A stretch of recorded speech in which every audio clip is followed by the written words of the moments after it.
हरे कृष्णा। आज श्रीमद् भागवत का छठा स्कंद प्रारंभ है। श्रीमद् भागवत के 10 लक्षण हैं। महापुराण के 10 लक्षण होते हैं, तो श्रीमद् भागवत के भी 10 लक्षण हैं।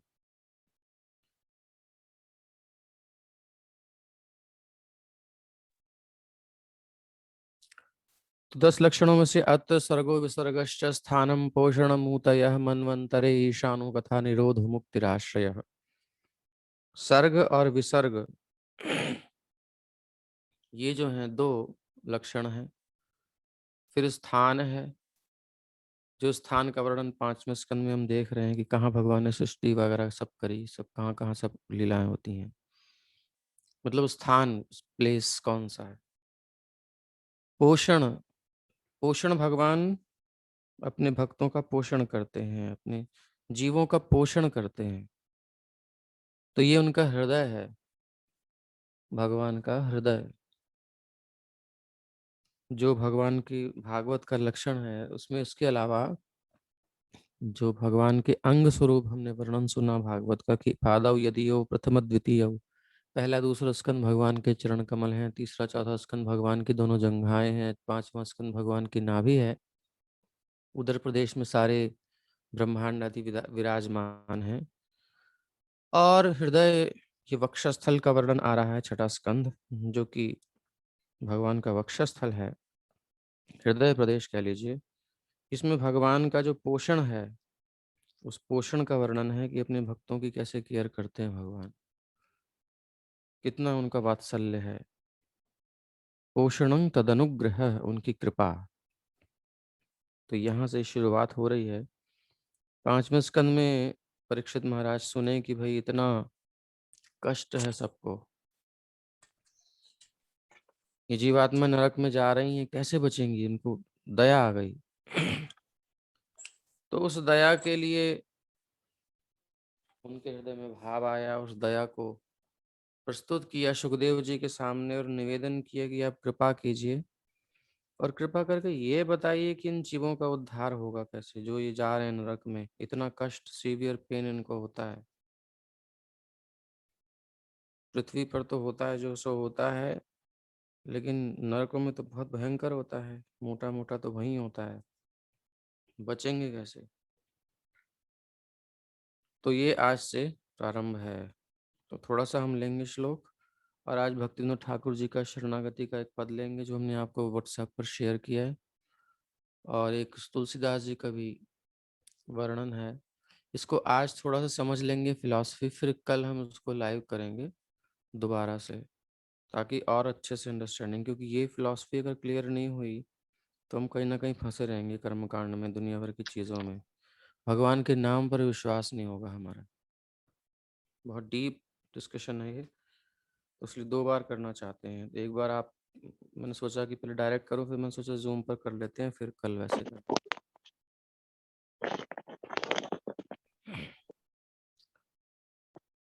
ओम नमो भगवते नरसिंहाय, नमस्तेजस्तेजसे आविराविर्भव वज्रनख वज्रदंश्र कर्मा शयान रंधय रंधय तमो ग्रस ग्रस ओम स्वाहा अभयमभयमात्मनि भूयिष्ठा ओम क्षौम।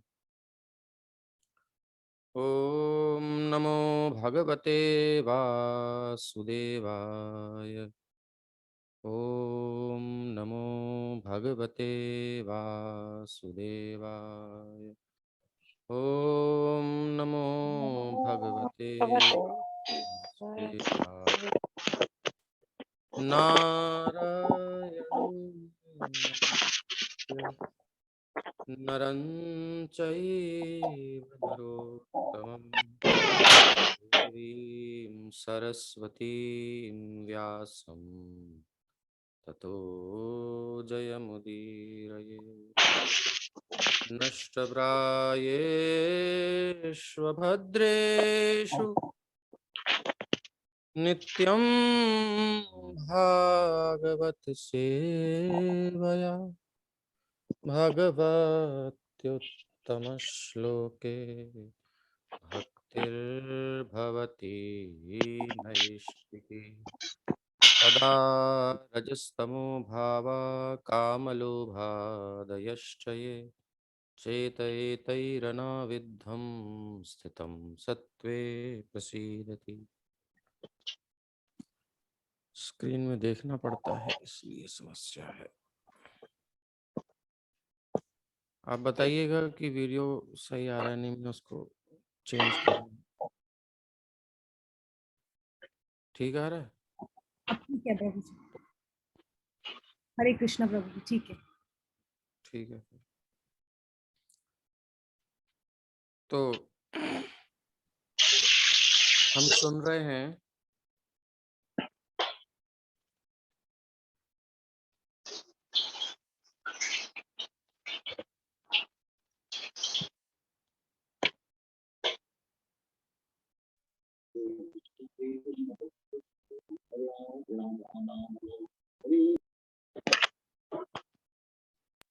हरे कृष्ण प्रभु जी।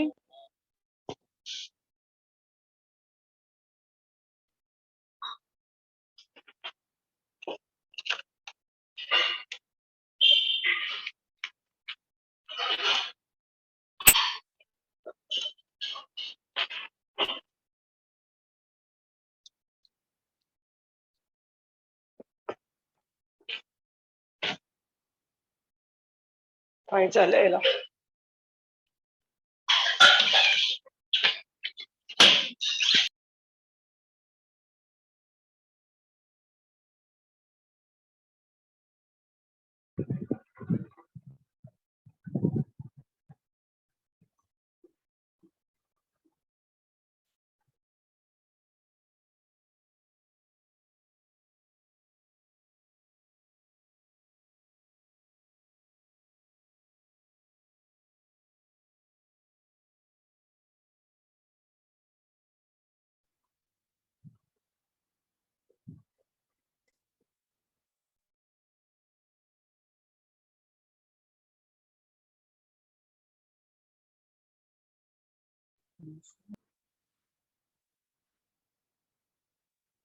आवाज नहीं आ रही है।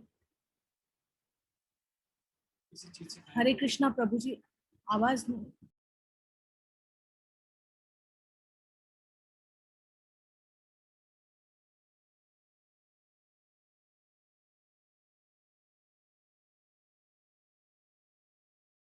आवाज और वीडियो दोनों ही नहीं आ रही है।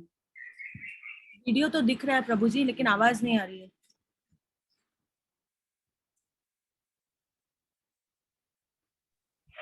कुछ नहीं दिख रहा है। वीडियो नहीं दिख रहा आप लोगों को? नहीं नहीं, वीडियो भी नहीं दिख रहा है और आवाज भी नहीं आ रही है। अच्छा अच्छा। नहीं, वीडियो दिख रहा है मेरे ख्याल से। प्रभु जी का जो माइक है ना वो ऑफ है, क्योंकि उस पे से देखो कैंसिल कैसे साइन आ रहा है। हाँ प्रभु जी, आपका माइक ऑफ है शायद। हाँ हाँ।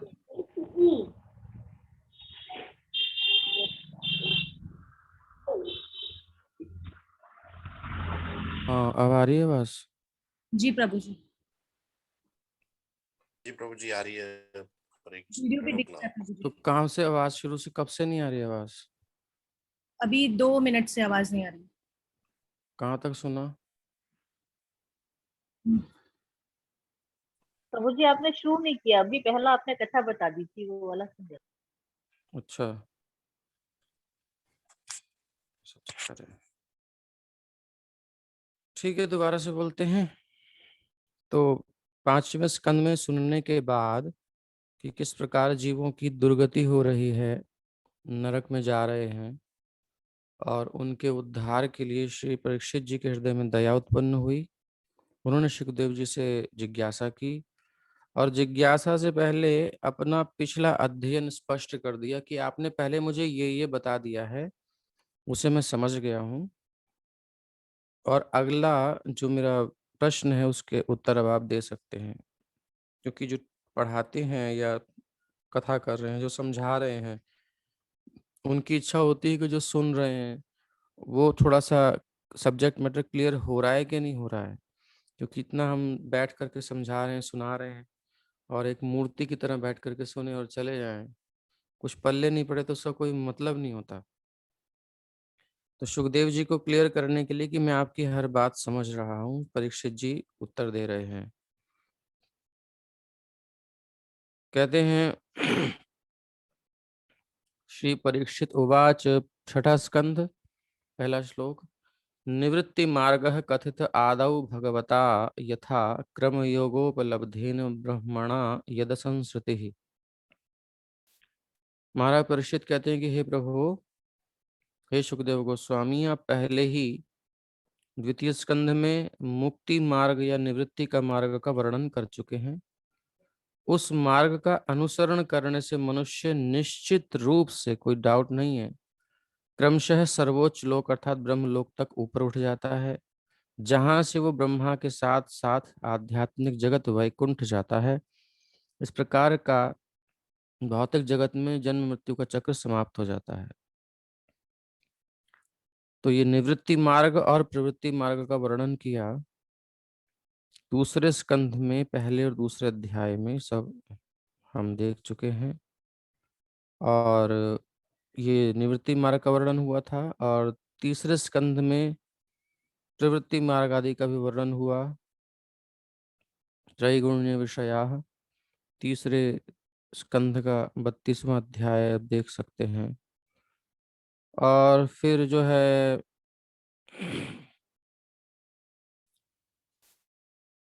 प्रवृत्ति लक्षण शैव त्रैगुण्य विषयो मुने, प्रवृत्ति के लक्षण ये तीसरे स्कंद में वर्णन किए।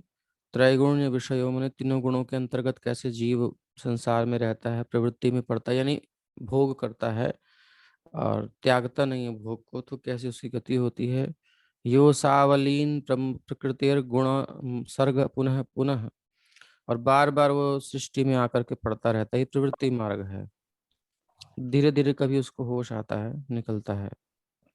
निवृत्ति मतलब भोगों को त्याग करके तपस्या योग के मार्ग से निकल जाता है, ब्रह्मलोक तक उठता है और वहां से ब्रह्मा जी के साथ मुक्त होता है। और प्रवृत्ति मार्ग में गृहस्थ आदि में संसार के विषय भोगों में पड़ता है और दुखों को भोगता भोगता कभी कभार उसको अकल आती है, निकलता है। फिर जो है तीसरा श्लोक है, अधर्म लक्षणा नाना नरकाश्चानुवर्णिता मनवंतरश्च व्याख्यातः आद्यः स्वयंभुवो यतः। फिर आपने नारकीय जीवन की उन विभिन्न योनियों, विविध योनियों का भी वर्णन 5वें स्कंद में किया है, जो पाप कर्मों के फलित हैं, पापों के फल हैं। 5वें स्कंद के 26वें अध्याय में हमने इसको सुना। और फिर मनवंतरश्च व्याख्यात आद्य स्वयंभुवो यतः। समझ रहे हैं ना आप लोग, ये ऐसे ही चल रहा है। अगर पहले की कथाएं जो इन्होंने सुनी है उनको तो मैं आशा करता हूँ कि समझना आना चाहिए। जिन्होंने पिछले क्लासेस नहीं ली हैं उनका तो कुछ पता नहीं मुझे, या जिन्होंने भागवत पढ़ी हुई वो भी समझ जाना चाहिए, सुनी हुई है भागवत तो कुछ डाउट तो नहीं है ना, समझ में आ रहा है ना। वो रिवाइज हो रहा है बस, और कुछ नहीं है अभी। जी प्रभु जी। जी प्रभु जी। तो मनवंतरश्च व्याख्यातः आद्यः स्वयंभुवो यतः, मनवंतरों का भी आपने वर्णन किया 4थे स्कंध में। और क्या वर्णन किया, प्रिय व्रतोत्तान पदोर वंशश्चरितानि च दीप वर्ष समुद्र नद्युद्या नभ वनस्पतीन धरामंडल संस्थानम भाग लक्षण मानतः ज्योतिषाम विवराणां च यथेदम सृजत विभु। आपने राजा प्रियव्रत और राजा उत्तानपाद के कुलों तथा गुणों का भी वर्णन किया, ये वंशों का वर्णन किया 4थे 5वें स्कंध में। और पूर्ण पुरुषोत्तम भगवान ने इस भौतिक जगत की रचना विविध ब्रह्मांडों, ग्रह मंडलों, ग्रहों तथा नक्षत्रों, विविध भूभागों, समुद्रों, महासागरों, पर्वतों, नदियों, उद्यानों तथा वृक्षों से की है। जो भी हमने सुना, अलग अलग वर्ष, विभिन्न भूभाग, सब 5वें स्कंद में आ गए। कॉस्मोलॉजी पूरी आ गई, आपने वर्णन कर दिया। ये 5वें अध्याय स्कंध के 16वें अध्याय से 26वें अध्याय तक ये हमने सब सुना। इस पृथ्वी लोक आकाश के प्रकाश पिंडों और अधोलोकों में विभाजित हैं जो भी कुछ है सब।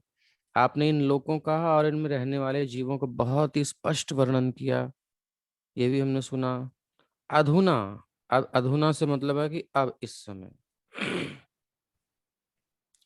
अधुनेह महाभाग यथैव नरकान् नरः नानोग्रयातनान्नेयान् तन्मे व्याख्यातुमर्हसि। अब इस समय जो है ना, यहाँ पर आपने वर्णन अभी जस्ट 5वें स्कंद में भी आप जो वाणी विश्राम हुई है आपकी, तो आपने वर्णन किया है नरकों का। अब एक मेरी प्रार्थना है, हे परम भाग्यशाली तथा ऐश्वर्यवान सुखदेव गोस्वामी, अब आप कृपा करके मुझे बतलाएं कि मनुष्यों को किस प्रकार उन नारकीय स्थितियों में प्रवेश करने से बचाया जा सकता है जिनमें उन्हें भीषण यातनाएं सहनी पड़ती हैं।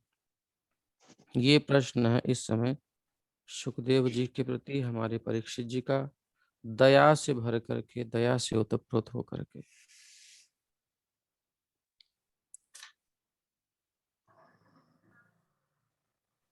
तो ये प्रश्न है। अब सुखदेव जी क्या कह रहे हैं? न चेदिहैवापचितिं यथांहसः कृतस्य कुर्यान्मन उक्तपाणिभिः ध्रुवं स वै प्रेत्य नरकानुपैति ये कीर्तिता मे भवतस्तिग्म यातनाः। सुखदेव जी कहते हैं कि हे राजन, यदि मनुष्य अपनी अगली मृत्यु के पूर्व इस जन्म में अपने मन, वचन तथा शरीर से किए गए पाप कर्मों का, मन से भी पाप कर्म हम करते हैं, वचन से और शरीर से तो कर ही देते हैं, सबसे अलग अलग, तो तीनों का प्रायश्चित जब तक मनुष्य संहिता और अन्य धर्म शास्त्रों के विवरण के अनुसार समुचित प्रायश्चित द्वारा निराकरण नहीं कर लेता, तो वो मृत्यु के बाद अवश्य ही नरक लोकों में प्रवेश करेगा और बहुत भयंकर कष्ट उठाएगा। जैसा कि मैं आपसे पहले ही कह चुका हूं परीक्षित जी, तो यहाँ पर ये बात कही गई कि प्रायश्चित करना पड़ेगा धर्म शास्त्रों के अनुसार।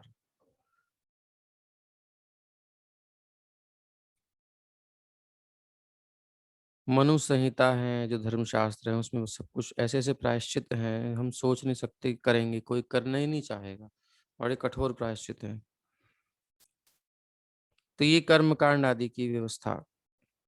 तस्मात् पुरैवाश्विह पाप निश्रितौ यतेत मृत्योरपिपद्यतात्मना दोषस्य दृष्ट्वा गुरुलाघवं यथाभिषच्चिकित्सेत रुजां निदानवित्।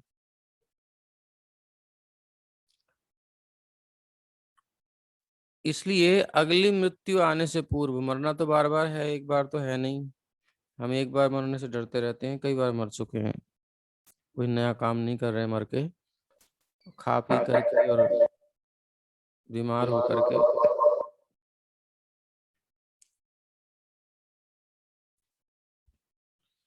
इसलिए अगली मृत्यु आने से पूर्व जब तक मनुष्य का शरीर पर्याप्त सशक्त है, यानी हमारे पास शक्ति है शरीर में, तब तक उसे शास्त्रों के अनुसार प्रायश्चित्त की विधि अविलंब बिना देर किए अपनानी चाहिए। नहीं तो समय वेस्ट होगा, समय की क्षति होगी और उसके पापों का फल बढ़ता जाएगा। जैसे हम कर्जा लेते हैं किसी से, इंटरेस्ट लेते हैं, तो वो अगर हम लेट करेंगे तो वो बढ़ता जाएगा, इसलिए जल्दी उतार देना चाहिए। ऐसे ही पापों का फल बढ़ता है। जिस तरह एक कुशल वैद्य रोग का निदान और उसका उपचार उसकी गंभीरता के अनुसार करता है, उसी प्रकार मनुष्य को अपने पापों की तीव्रता के अनुसार प्रायश्चित करना चाहिए। जैसे डॉक्टर देखता है कि इसको क्या है, हल्की बीमारी है कि बड़ी बीमारी है, उस हिसाब से उसका ट्रीटमेंट बताता है। हल्का है तो ऐसी मेडिसिन वगैरह, थोड़ा सा कुछ एक्सरसाइज कर लो ठीक हो जाएगा। गहरा है तो मेडिसिन चलेंगी, अच्छी वाली चलेंगी, इंजेक्शंस लगेंगे, एडमिट करना पड़ेगा या ऑपरेशन सर्जरी करनी पड़ेगी, वो सब चीजें देखता है। ऐसे ही प्रायश्चित हमारे पाप के अनुसार किया जाता है कि क्या पाप है, उसका क्या प्रायश्चित है। मनु संहिता के अनुसार जैसे प्रायश्चित है, तो हत्यारा कोई है तो उसका वध कर देना चाहिए। हत्यारे का वध करके उस सरकार उस पर कृपा करती है। यदि उसे हत्यारे का इसी जीवन में वध नहीं कर दिया जाता तो अगले जन्म में उसका अनेक बार वध किया जाएगा और उसे कष्ट भोगने के लिए बाध्य किया जाएगा। क्योंकि लोग अगले जीवन और प्रकृति की जटिल कार्यशैली के विषय में नहीं जानते कि अगला जन्म भी होगा, प्रकृति कितनी कठोर है, नहीं जानते, इसलिए वो अपने स्वयं के कानून बनाते हैं। लेकिन उन्हें चाहिए कि शास्त्रों द्वारा स्थापित आदेशों का उचित रीति से अवगाहन करें, अध्ययन करें, चिंतन करें और उन्हीं के अनुसार कर्म करें, अपने मसनक के अनुसार नहीं, जो लोग आजकल बना लेते हैं। सब ने अपने अपने रूल बनाए हैं, सब अपनी अपनी सरकारों ने अपने अपने बना लिए हैं। ऐसा कुछ नहीं है, धर्म के अनुसार होना चाहिए। शास्त्र सृष्टि भगवान की जैसे हुई है, जिन्होंने सृष्टि करी है, जिन्होंने बनाई दुनिया, उन्हीं के नियम चलने चाहिए, ना कि अपने। तो पहले ऐसा ही था और राजा धार्मिक होते थे और वो धर्म के अनुसार शासन करते थे, दंड आदि की व्यवस्था करते थे, सब कुछ ठीक था। भारत में आज भी हिंदू समुदाय प्रायः इस विषय में कुशल पंडितों से विचार विमर्श करता है कि पाप कर्मों का निराकरण कैसे किया जाए, और ईसाई धर्म में भी पाप कर्म को स्वीकार करने और उसका पश्चाताप करने की प्रक्रिया होती है। इसलिए प्रायश्चित की आवश्यकता होती है और मनुष्य के पाप कर्मों की गंभीरता के अनुसार ही प्रायश्चित करना चाहिए। अब यहाँ उन्होंने सॉल्यूशन दे दिया, बट परीक्षित जी बहुत इंटेलिजेंट श्रोता हैं, बहुत इंटेलिजेंट स्टूडेंट हैं, ऐसा कह लीजिए। और सुखदेव जी ने एक्चुअली उनकी परीक्षा ली थी इस उदाहरण को दे करके, इस सॉल्यूशन को दे करके। तो परीक्षित जी बड़ा सुंदर कहते हैं, महाराज श्रीराजोवाच दृष्टश्रुताभ्यां यत्पापं जानन्नप्यात्मनो हितं करोति भूयो विवशः प्रायश्चित्तमथो कथम। महाराज परीक्षित ने कहा, मनुष्य को जानना चाहिए कि पाप कर्म उसके लिए हानिकर है, क्योंकि वो वस्तुतः देखता है कि अपराधी को सरकार द्वारा दंडित किया जाता है और सामान्य लोगों के द्वारा दुत्कारा भी जाता है। वो व्यक्ति सब उसकी निंदा करते हैं और वो शास्त्रों तथा विद्वान पंडितों से सुनता भी रहता है कि पाप कर्म करने से मनुष्य अगले जीवन में नरक की अवस्था में फेंक दिया जाता है।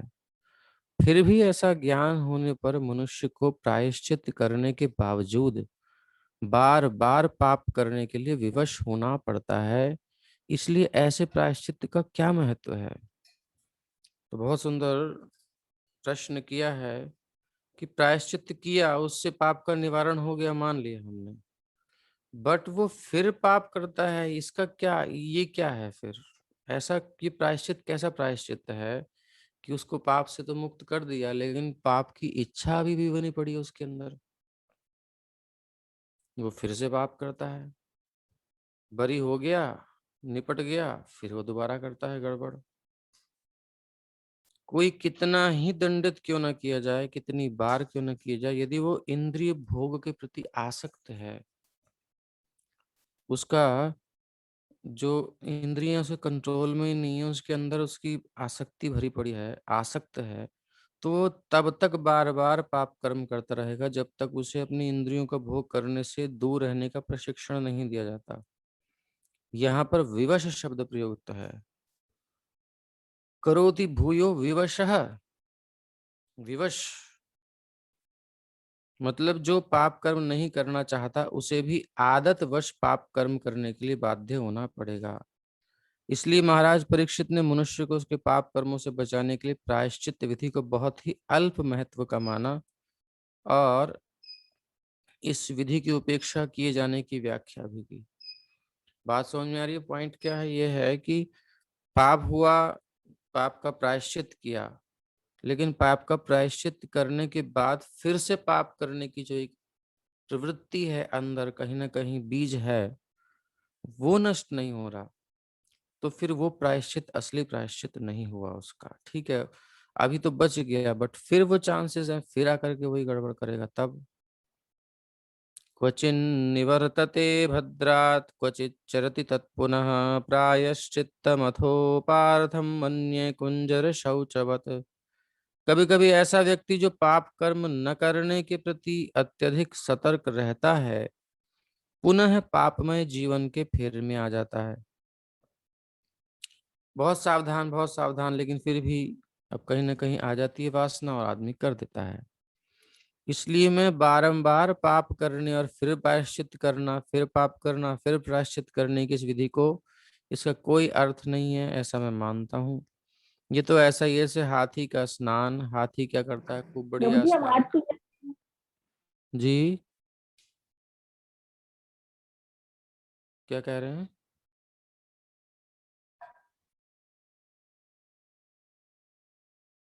कोई और बोल दीजिए, क्या कह रहे हैं?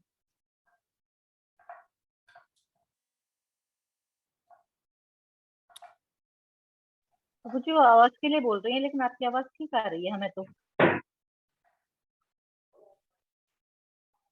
सबको ठीक आ रही है तो फिर क्या कर सकते हैं।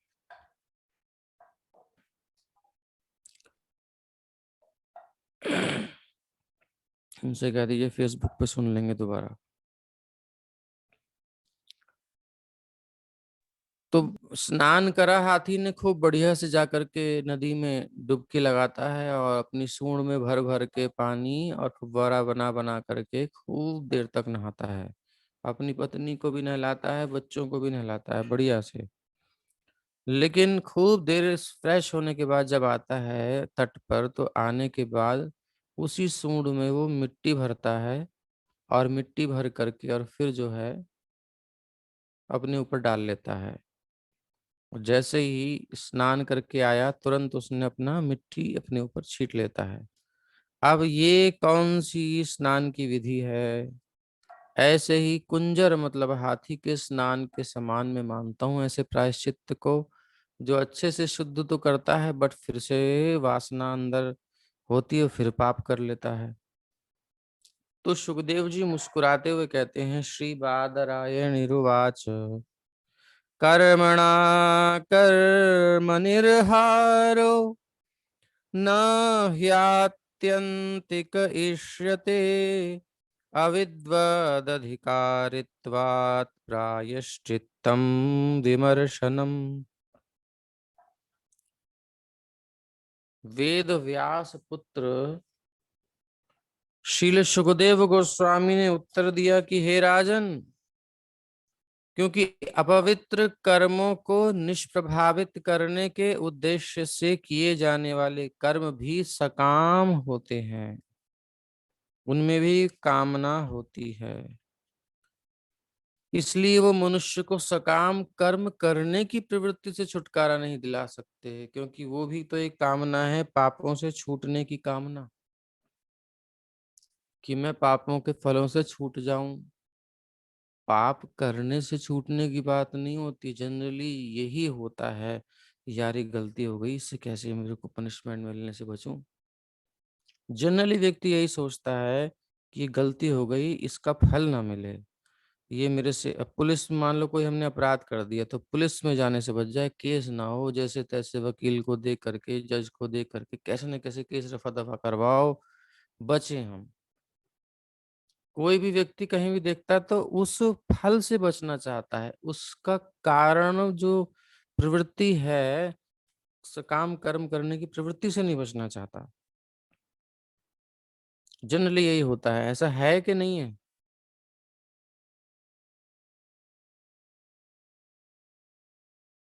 श्रोता जी हो, है। ऐसा ऐसा है, जनरली ऐसा ही होता है। तो बोल मैं आज ये जो है सकाम कर्म करने की प्रवृत्ति है, ये भी तो एक कामना है कि हम फल से बच जाएं, फिर देखी जाएगी, फिर अपना चुपचाप करते रहेंगे, फिर बच जाएं। तो इसलिए मनुष्य को सकाम करने की प्रवृत्ति से छुटकारा नहीं दिला सकते ऐसे कर्म। जो व्यक्ति अपने आप को प्रायश्चित्त के विधि विधानों के अधीन बना लेते हैं, वो जरा भी बुद्धिमान तो नहीं होते हैं, अभी तो वो सभी अंधकार में होते हैं।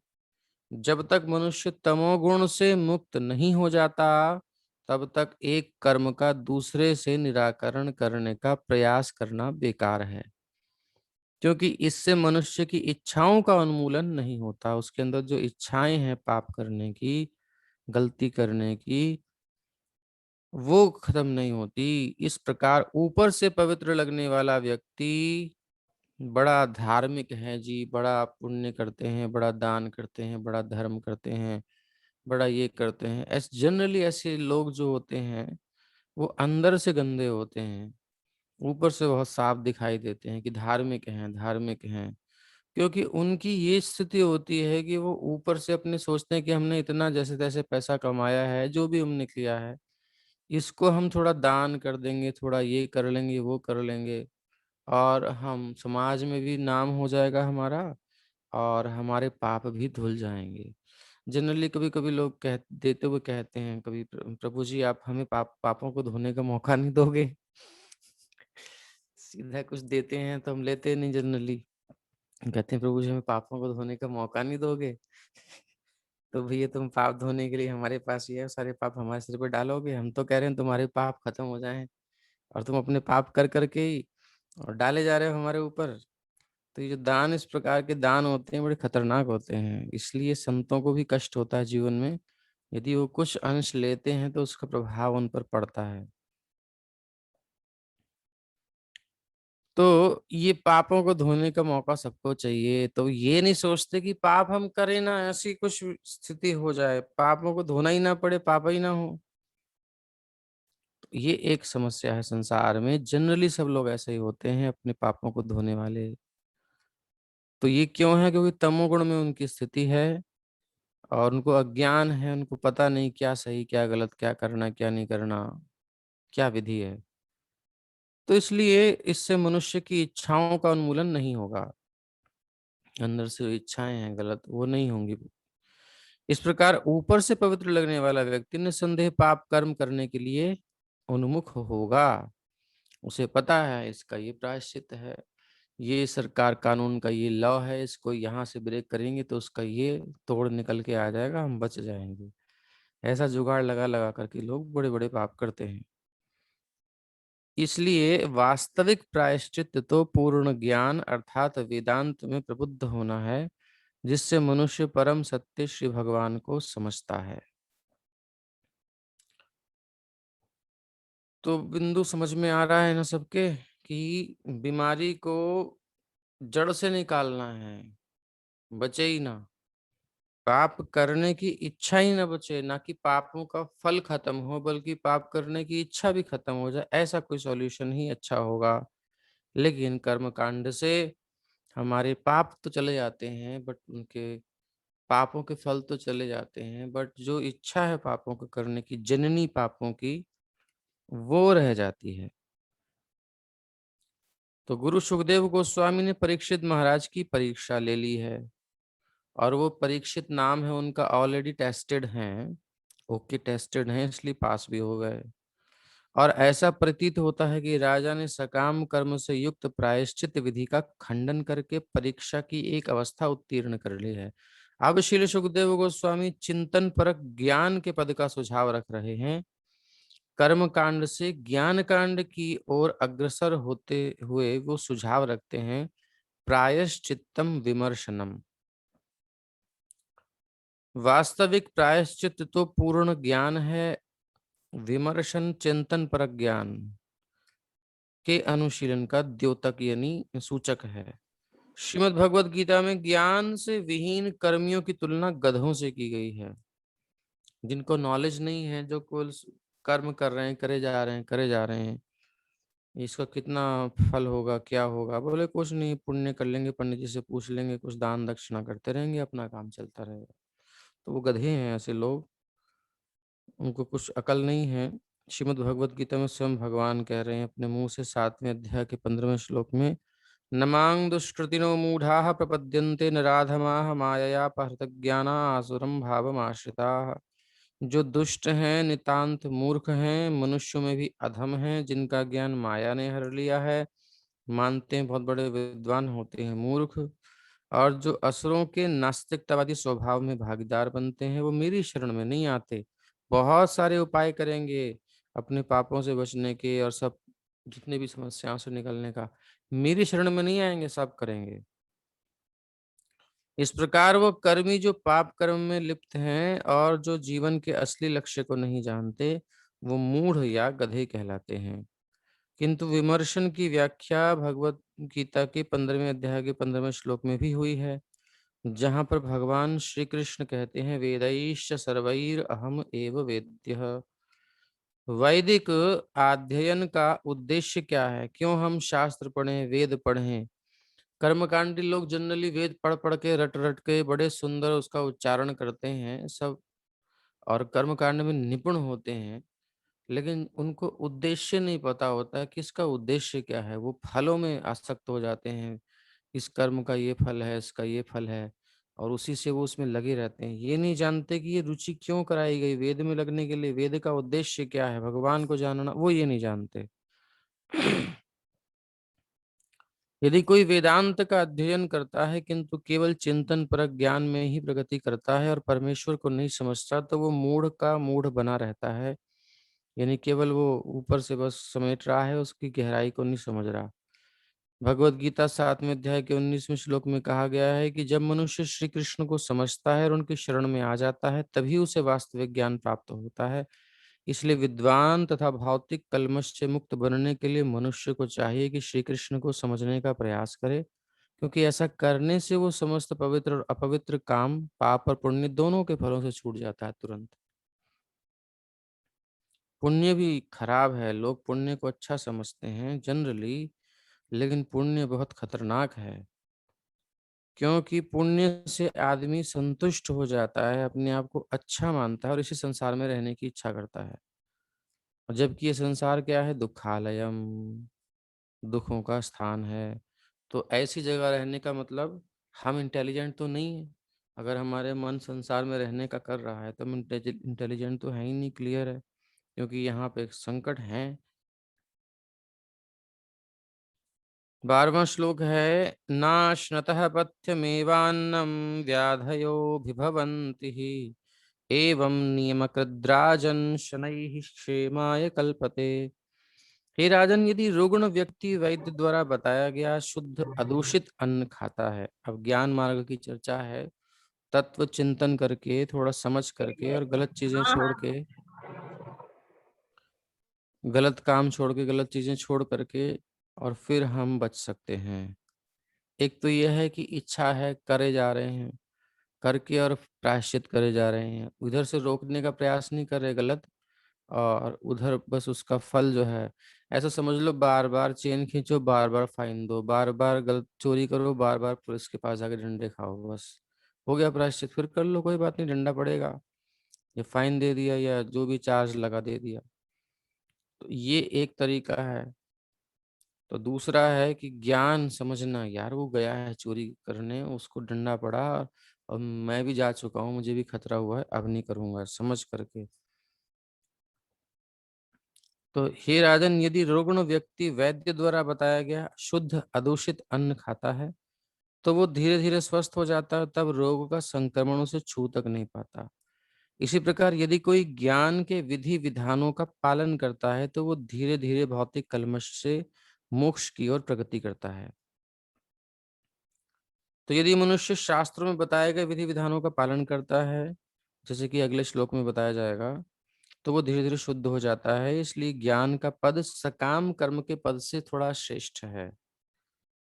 कर्म के पद से नारक की अवस्थाओं में गिरने की संभावना हमेशा बनी रहती है कर्मकांड में, किंतु ज्ञान के पद पर वो नारकीय जीवन से बच जाता है। यदि वो छूत से पूरी तरह मुक्त नहीं हुआ होता, यद्यपि वो छूत से पूरी तरह मुक्त नहीं होता, ज्ञान में भी थोड़ा सा तो अभी दोष रह ही जाता है, वो समझ में आएगी अभी बात।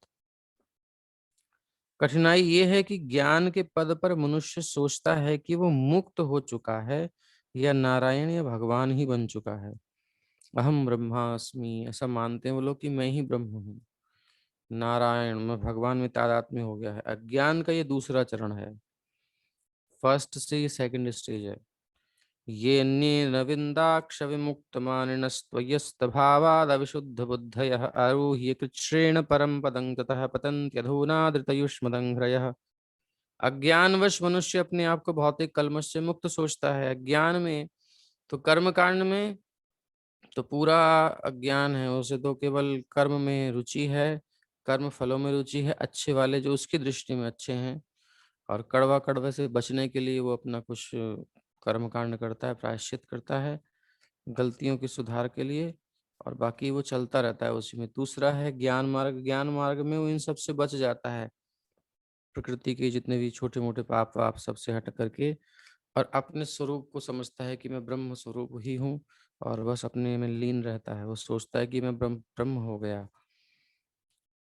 यदि ब्रह्म ज्ञान तक ऊपर उठ जाने पर भी मनुष्य नीचे गिर जाता है, तो क्योंकि उसने भगवान के चरण कमल की शरण ग्रहण नहीं की होती, तो इस ज्ञान के स्तर तक पहुंचने के बाद भी चांसेस बने रहते हैं कि वो फिर नीचे आएगा, क्योंकि विदाउट सर्विस, विदाउट भगवत प्राप्ति शरणागति के उसे सुख का अनुभव नहीं होता, आनंद नहीं मिलता। आदमी को रूम में बंद कर दो, ठीक है, एक आदमी है जो चोरी चकारी कर रहा है, छिनारी कर रहा है, गंदे गंदे काम कर रहा है, वो पापा जा जा करके उसे बार बार बचाते हैं, पुलिस को पैसा देते हैं, कुछ करते हैं, इसके उससे करके रिक्वेस्ट करके बचा लाते हैं, ठीक है। और फिर दूसरा प्रोसेस है, उसने तू बहुत परेशान कर दिया, इसको कमरे में बंद कर दो, घर में से निकलने मत देना। जो कोई दो प्यार करने वाले होते हैं, खूब भागे भूगे होते हैं, तो माता पिता लेके बंद कर देते हैं अंदर। तो अंदर बंद करने से क्या होता है कि उनके चांसेस कम हो जाते हैं। अब वो बार बार गलती नहीं करेंगे क्योंकि लॉक हो चुके हैं बंद, अब कुछ नहीं गड़बड़ होगी। लेकिन क्योंकि वहां पर बंद रहने के बाद, या फिर ऐसा समझ लो किसी ने कुछ गड़बड़ कर दी, उसे पता चला, अब तो पुलिस पीछे पड़ी है, जाकर के कहीं छुप के बैठ जाए, बंद हो जाए अंदर, कोई मतलब नहीं है, तो उसे नहीं पकड़ा जाएगा, वो ऐसी जगह सिक्योरिटी में रह रहा है तो। लेकिन कब तक रहेगा आखिर वो वहां, ऊब जाएगा, एक दिन निकलेगा बाहर और पकड़ा जाएगा। तो ऐसे ही ज्ञानी जो होते हैं वो जाकर के छुप के बैठ जाते हैं, मान लो ब्रह्म अहम ब्रह्मास्मि, मैं जीव नहीं, मैं ब्रह्म हूँ, मैं भगवान के स्वरूप ही हूँ, भगवान में लीन हो गया है उसका मन, वो अपने आप को ब्रह्म समझने लगता है, मान लेता है, मैं मुक्त हो गया, अब मुझे कोई नहीं पकड़ेगा। लेकिन क्योंकि वो भगवान के चरणों के प्रति प्रेम उत्पन्न अभी नहीं कर पाया, इसलिए फिर से उसकी आसक्ति जागती है, कहीं थोड़ी सी भी, कुछ काल के, बहुत काल के बाद, बहुत बड़ा टाइम होता है लेकिन होता है, और फिर से वो संसार में आ जाता है, फिर डंडे खाता है। इसलिए बड़े बड़े जो विरक्त लोग हैं, जो कि ज्ञानी हैं, फिर वो सोशल एक्टिविटीज में आते हैं दोबारा से।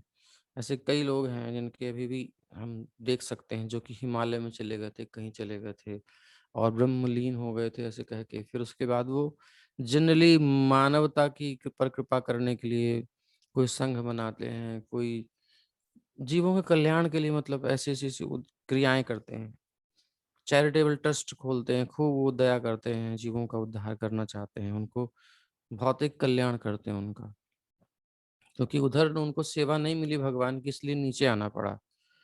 तो इसलिए ये उससे तो अच्छा है, कम से कम इसने उतने पाप नहीं किए, जो भाग रहा था, बार बार चोरी चकारी कर रहा था, बार बार पुलिस पकड़ रही थी, अभी छुप करके बैठ गया है, कम होगा लेकिन कभी ना कभी तो निकल के आ जाएगा। तो इसलिए क्योंकि उसने भगवान के चरण कमलों की शरण ग्रहण नहीं की होती, तो भी ज्ञानी जन कम से कम ये तो जानते हैं कि क्या पाप है और क्या पुण्य है, और वो शास्त्रों के आदेशों के अनुसार अति सतर्कता पूर्वक कर्म करते हैं।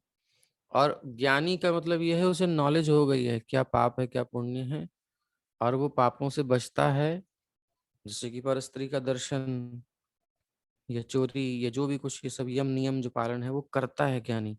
उसके अंदर से प्रवृत्ति अभी गई नहीं है, बट वो कर्मी से श्रेष्ठ है, वो इंद्रियों पर कंट्रोल कर लेता है। कैसे करता है? तपसा ब्रह्मचर्येण शमेन च दमेन च त्यागेन सत्य शौचाभ्याम यमेन नियमेन वा देहवाग बुद्धिजम धीरा धर्मज्ञाः श्रद्धयान्विताः क्षिपत क्षिपन्त्यघम महदपि वेणुगुल्ममिवानलः। क्या करते हैं ज्ञानी जन? बोले मन को एकाग्र करने के लिए मनुष्य को ब्रह्मचर्य का जीवन बिताना चाहिए और अधः पतित नहीं होना चाहिए। ब्रह्मचर्य का पालन करता है, न देखेगा न झंझट होगा, देखने से मन में चिंतन होगा, चिंतन करके इच्छा आएगी, फिर अब लगना पड़ेगा, फिर सब लगेंगे तो फिर डंडा पड़ेगा। इसलिए पहले ही ब्रह्मचर्य का पालन करता है। उसे इंद्रिय भोग को स्वेच्छा से त्यागने की तपस्या करनी चाहिए। ज्ञानीजन तपस्या करते हैं, इंद्रिय भोग सामने भी होता है तो भी नहीं खाते, नहीं देखते, नहीं पहनते, नहीं ऐसा करते, अपने आप को रोकने का प्रैक्टिस करते हैं। तब उसे मन तथा इंद्रियों को वश में करना चाहिए, दान देना चाहिए, संग्रह नहीं करना चाहिए, सत्यव्रती होना चाहिए, स्वच्छ और अहिंसक होना चाहिए, विधि विधानों का पालन करना चाहिए और नियमित भगवान नाम का कीर्तन करना चाहिए। इस प्रकार धार्मिक सिद्धांतों को जानने वाला धीर तथा श्रद्धावान व्यक्ति अपने शरीर, वचन तथा मन से किए गए सारे पापों से अस्थायी रूप से शुद्ध हो जाता है। ये पाप बांस के पेड़ के नीचे की लतरों की सूखी पत्तियों के समान हैं, जिन्हें अग्नि द्वारा जलाया जा सकता है, यद्यपि उनकी जड़ें अवसर पाते ही फिर से उगने के लिए शेष बची रहती हैं। जैसे जंगल में आग लगी बांस के और पूरा जंगल खत्म, स्वाहा, कुछ नहीं बचा। लेकिन जैसे ही बरसात होती है तुरंत उसमें से कोपलें फूट पड़ती हैं, क्योंकि जड़ तो बची हुई है ना अभी नीचे। तो यही है ज्ञान मार्ग का शोधन। इसको एक और उदाहरण से समझ सकते हैं, ज्ञानी का शोधन कैसा होता है अंतःकरण का। अगर वो भक्ति तक नहीं जाता तो यहीं तक है बस। तो जैसे कि किसी बर्तन में गंदा पानी है, कभी होता है ना, कहीं से हम पानी लेते हैं नदी से, कहीं से वो गंदा होता है, या कहीं हैंडपंप से भी कई बार आता है, तो उसमें मिट्टी आ जाती है, तो उसको पात्र में लेकर के हम क्या करते हैं, जनरली रख देते हैं, गाँव में ऐसा होता है। और पानी को रख दो और कुछ घंटे बाद क्या होता है, उसकी सारी गंदगी नीचे बैठ जाती है, जो भी मिट्टी वगैरह जो भी कुछ ऊपर तैर रहा था वो नीचे आ जाता है और पानी बिल्कुल साफ क्लीन हो जाता है। तो वो बिल्कुल साफ पानी हो गया। ऐसे ही मन शुद्ध हो जाता है ज्ञानी का, उसके संयम करने से, इंद्रियों पर नियंत्रण करने से, साधना करने से, यम नियम का पालन करने से उसके हृदय में वासनाएं तरंगायित नहीं होती, उसको हिलोरे नहीं ले रही होती। जैसे कर्मी के अंदर तो इच्छाएं होती हैं, वो प्रायश्चित करता है, लेकिन उसकी इंद्रिय कंट्रोल में नहीं है। लेकिन ज्ञानी कंट्रोल करके शांत होकर बैठ जाता है, उसकी इच्छाएं दब जाती हैं, नीचे बैठ जाती हैं, और वो स्वच्छ उसका मन होता है, बढ़िया सब चलता है, कोई टेंशन नहीं। लेकिन थोड़ा सा उस बर्तन को अगर हिलाया जाए फिर से मिट्टी ऊपर आ जाती है। ऐसे ही ज्ञानी की थोड़ी सी भी इधर उधर कुछ हो जाता है तो फिर गड़बड़ होने के चांसेस रहते हैं। पूर्ण शुद्धि जब तक नहीं होती तब तक खतरा है।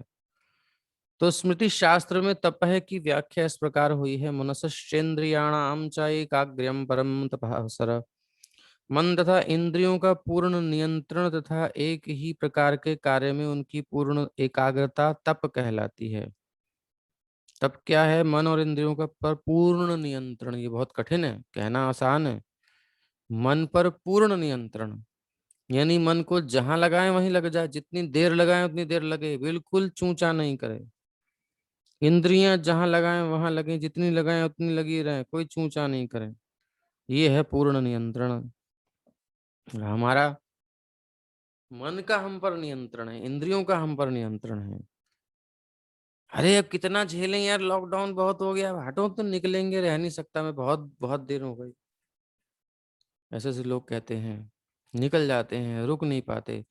हमको फोन आते थे, प्रभु जी इतने दिन तक हम क्वारंटाइन रहे, अब नहीं निकला, रुका जा रहा है। मैं आज तो पता है बाहर निकल गई, आज तो मैं बाहर निकल गया। अरे आज मेरा भाई कह रहा है मैं पागल हो गया हूँ, बाहर निकल रहा हूँ। मतलब इंद्रियां कंट्रोल में नहीं है, इंद्रियां हम पर कंट्रोल करके बैठी हैं। हमारा कृष्ण भावनामत आंदोलन लोगों को ये शिक्षा देता है कि मन को भक्ति पर किस प्रकार एकाग्र करना चाहिए। हम लोग ज्ञानी लोग नहीं है, हम लोग योगी लोग नहीं है, तपस्वी लोग नहीं है। ये याद रखना चाहिए। ये तपस्वी ज्ञानी योगियों के बहुत बड़े बड़े पतन होते हैं, फॉल डाउन होते रहते हैं, क्योंकि ये फोर्सफुली नियंत्रण करते हैं। और हमारा नियंत्रण प्रेम वाला है। हमारा नियंत्रण ऐसा है कि हम भगवान की सेवा में लगा देते हैं। ठाकुर जी के सुंदर रूप को दिखा दिखा करके, नए नए रूप, नए नए श्रृंगार, रोज नई नई पोशाक, नई नई सब छवि ठाकुर जी की रोज दिखा दिखा करके मन को कहते हैं दिख कितना सुंदर, दिख कितना सुंदर। ये प्रेम से इसे भगवान में लगा करके उसे वहीं पे चिपकाने का प्रयास करते हैं और कहीं जाने का अवसर ना देते हैं इसको। ये भक्ति का प्रोसेस। और ज्ञानी कहते हैं कहीं नहीं देखना, कोई रूप नहीं, कुछ नहीं है, बंद बंद, बिल्कुल बंद, कमरे में बंद। तो ये उच्च कोटि का तप है हमारा। ब्रह्मचर्य के 8 पक्ष होते हैं। मनुष्य को न तो स्त्रियों के बारे में सोचना चाहिए, न यौन जीवन की चर्चा करनी चाहिए, न स्त्रियों के साथ क्रीड़ा करनी चाहिए, न स्त्रियों की ओर गलत दृष्टि से देखना चाहिए, न उनसे घनिष्ठतापूर्वक बातें करनी चाहिए, न प्रत्यक्ष संग करने का निर्णय लेना चाहिए, न ही इस प्रकार का कोई प्रयास ही करना चाहिए, न यौन जीवन में रत होना चाहिए। ये सब 8 प्रकार के ब्रह्मचर्य हैं। स्त्री के लिए पुरुष, पुरुष के लिए स्त्री। मनुष्य को स्त्रियों के बारे में सोचना भी नहीं चाहिए या उनकी ओर ताकना तक नहीं चाहिए, बातें करना तो दूर रहा। इसे ही उच्च कोटि का ब्रह्मचर्य कहते हैं। यदि कोई ब्रह्मचारी या सन्यासी एकांत स्थान में किसी स्त्री से बातें करता है तो स्वाभाविक है कि वो बिना किसी के जाने ही यौन जीवन की संभावना बनी रहती है, कोई पूरे चांसेस हैं। इसलिए पूर्ण ब्रह्मचारी इसके विपरीत अभ्यास करता है। यदि कोई पूर्ण ब्रह्मचारी है तो बहुत सरलता से मन और इंद्रियों को वश में कर सकता है, लेकिन अगर ब्रह्मचारी नहीं है तो उसका मन बहुत चंचल होगा, बहुत चंचल होगा। दान दे सकता है, इंद्रियों को वश में कर सकता है ब्रह्मचारी है तो, और सत्य बोल सकता है। अब जब वो सत्य बोलेगा तो फिर स्वाभाविक ब्रह्मचारी है, और अगर नहीं है तो वो छुपाने की कोशिश, निश्चित रूप से कपट आएगा उसके अंदर, छुपाएगा बात, बताएगा नहीं। ये सब चीजें हैं। किंतु प्रारंभ में उसे जीव तथा खाने की क्रिया पर नियंत्रण करना होगा। भक्ति मार्ग में मनुष्य को सर्वप्रथम जीव को नियंत्रित करके दृढ़ता पूर्वक विधि विधानों का पालन करना चाहिए। प्रभुपाद जी तो भक्ति का ही पुष्टिकरण कर रहे हैं, लेकिन यहाँ पर ये हमको प्रभुपाद जी जब भी देते हैं तो एक बिल्कुल बच्चे की तरह फीडिंग करते हुए देते हैं कि तुम्हें कहीं भटकना नहीं है। सिंपल प्रोसेस जो अल्टीमेटली डिसीजन है सुखदेव जी का शास्त्रों का, वो मैं तुम्हें दे रहा हूँ। बट ये प्रसंग जो चल रहा है उसमें यही है कि ज्ञान मार्ग में ये समस्या है। तो ज्ञान मार्ग पूर्ण प्रक्रिया नहीं है। वो ज्ञान जब भक्ति का टच करता है, ज्ञानवान माम प्रपद्यते, जो वो बहुनाम जन्म नाम अंते ज्ञानवान, कोई ज्ञानी होने के बाद और फिर मेरे को समर्पित करता है, भगवान कहते हैं, यानी डिवोशन में आ जाता है, तब वो ज्ञानी सिद्ध हो जाता है, फिर वो भक्त हो जाता है। तब उसके फॉल डाउन होने का चांस नहीं है। बट जब तक ज्ञान है या फिर कर्म कांड है तब तक तो गड़बड़ होने के चांसेस पूरे हैं। तो सहन करना सीखे। तो अब क्या है, ज्ञानी जो है वो फोर्सफुली करते हैं और भक्त वो प्रेम से करते हैं, क्योंकि उन्हें कथा सुनने में इतना अच्छा लग रहा है, इसलिए बहुत सारे बाधाएं, बहुत कुछ चीजें सह लेते हैं। भगवान की कथा में रस है इसलिए वो बहुत कुछ सह लेते हैं। घर वाले कुछ कह रहे हैं, ये है, कई चीजें, मतलब एग्जाम्पल दे रहा हूँ। तो भगवान की प्रति आसक्ति के कारण वो अपने संसार की आसक्ति को, वेगों को नेचुरली रोक लेते हैं। जैसे कोई बच्चा जब पढ़ाई में उसका इंटरेस्ट हो जाता है, इसको जो एक अच्छा सा गोल उसकी लाइफ में आ जाता है कि मुझे ये करना है, उसे उसमें रुचि हो जाती है, तो बहुत आराम से पढ़ने के लिए वो कई घंटे बैठ जाता है। वहीं छोटा बच्चा है, वो जो उसको इंटरेस्ट नहीं है, पढ़ने में रुचि नहीं है, उसे जबरदस्ती बिठाना पड़ता है, बड़ा मुश्किल से बैठता है। तो ऐसे ही भक्ति मार्ग मतलब भगवान में रुचि होने के कारण वो तपस्या करता है। ये सब चीजें वो भी करता है, ऐसा नहीं जो भक्ति होते हैं, भक्ति मार्गी वो भोगी होते हैं, नहीं, वो भी ज्ञानियों की तरह तपस्वी होते हैं, की तरह सब उनके अंदर होते हैं। बट उसका कारण होता है कि वो भगवान ड्यू टू अटैचमेंट, भगवान के साथ आसक्ति के कारण होता है, उनकी सेवा में आसक्ति के कारण होता है।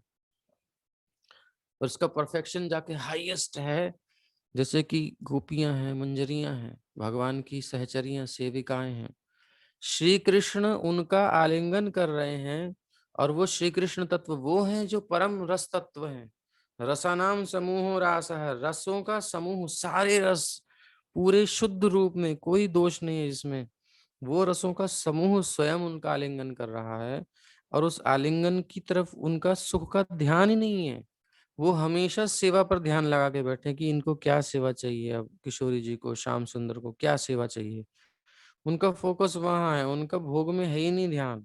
वो हायर क्वालिटी का, वो भगवान का भी सेवा का जो भोग है वो भी नहीं करना चाहते। दारुक है, भगवान को चवर कर रहे हैं, चमर कर रहे हैं उनको।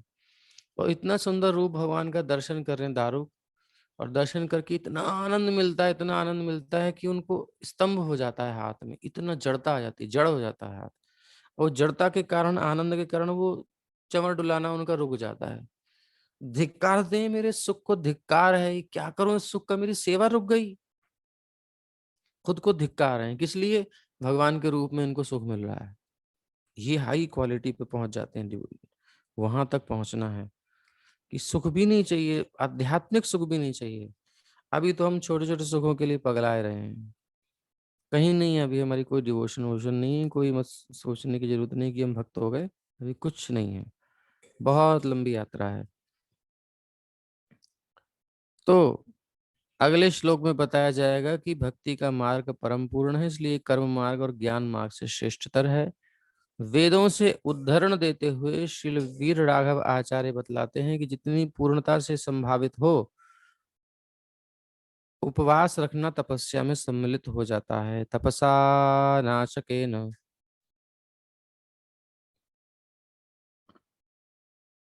सहने के लिए भगवान कह ही रहे हैं कि जो भी कुछ कष्ट आए जीवन में उन्हें बिना विचलित हुए सहना चाहिए। अनेक उलझनें आती हैं संसार में, सबको सहना चाहिए, वही धीर होता है। तो इसमें क्या दोष है? इसमें ये दोष है ज्ञान मार्ग के सहने में, हमने आपको बता ही दिया कि इसमें भगवान के प्रति आसक्ति नहीं है। वो व्यक्ति तपस्या कर रहा है, उससे उसको सुख मिलता है। इंद्रियां जब मन बहुत विचलित विचलित विचलित विचलित, और जब मन शांत हो जाता है, ऐसे जैसे आदमी बहुत टेंशन में है, उसको कोई केस हो गया, कुछ हो गया, कोई परेशान कर रहा है आदमी उसको, ऐसा कुछ सिचुएशन है, बहुत टेंशन में है, जैसे ही पता चला वो तो मर गया, या फिर कुछ ऐसा हो गया कि खत्म कहानी, अब कोई टेंशन नहीं। एकदम से सांस लेता है लंबी और शांत हो जाता है, अब कोई टेंशन नहीं, आराम से पड़ता है, रिलैक्स फील करता है। ऐसे समझ लो कि ज्ञानी का जब मन स्थिर होता है उसे थोड़ा सुख मिलता है, बट ज्यादा देर की बात नहीं है, उसके चांसेस हैं, फिर भी कोई समस्या आ सकती है। अर्थात मन फिर भी विचलित हो सकता है, किसी भी प्रकार से एजिटेट हो सकता है, चांसेस हैं, जब तक वो भगवान में आसक्त ना हो जाए। तो जैसे कि पेड़ जलने के बाद भी, बांस के झुरमुट में आग लगने के बाद भी पाप तो नहीं कर रहा है, नहीं, उसको फल भी आएंगे, वो मुक्त हो चुका है, बट फिर भी अंदर क्योंकि जड़ है, तो ऐसी सिचुएशन आ जाए, ऐसी कोई परिस्थिति आ जाए, और फिर देख करके वो अंदर की जड़ जो वासना है, वो क्योंकि अंदर बैठी है अभी, इसलिए वो जागृत हो सकती है। हैं? विश्वामित्र जी ने 60,000 साल तक तपस्या करी खूब, और उसके बाद मेनका ने आके खन खन करी, वो सोई हुई वृत्ति कहीं ना कहीं जागृत हो गई, और उनको पता भी नहीं चला, वो रमण करने लगे, शकुंतला उत्पन्न हो गई। छोड़ करके दोनों चले गए फिर से प्रयास करने के लिए, वो गई स्वर्ग में, वो गए तपस्या के लिए। खैर उसका विवाह हुआ, वो अलग है। तो फिर क्या सॉल्यूशन है? बेस्ट सॉल्यूशन ये है कि जड़ से ही निकल जाए, झंझट ही खत्म। वो कैसे होगा? तो उसके बारे में फिर बताते हैं असली सॉल्यूशन क्या है। बात समझ में आ रहा है ना? किसी को टॉपिक क्या चल रहा है? हमारी मुसीबतों की जो जड़ है वो हमारे ही अंतःकरण में है, कहीं बाहर नहीं है। हमारी समस्याओं का समाधान सब हमारे अंतःकरण में विराजमान है, वही बाहर नहीं। तो भगवान की सेवा को छोड़कर भोग करने की इच्छा ही समस्याओं की जड़ है। कोई भी रुचि हमारी संसार में है वो समस्या है। और जैसे ही हम सब भोगों से विरक्त होकर के भगवान की सेवा में अनुरक्त होते हैं, अपने सुख की इच्छा तनिक भी नहीं रहे। मेरी सांस भी क्यों चल रही है, इसके लिए उसका उद्देश्य होना चाहिए कि भगवान संतुष्ट होंगे। गोपियों का यही स्तर है। भगवान भी गोपियों की याद क्यों करते हैं? वो कोई ऐसा नहीं, कोई स्त्रियां हैं, वहां स्त्री पुरुष का मतलब ही नहीं है। ये तो इस प्रकृति से परे की चीजें हैं।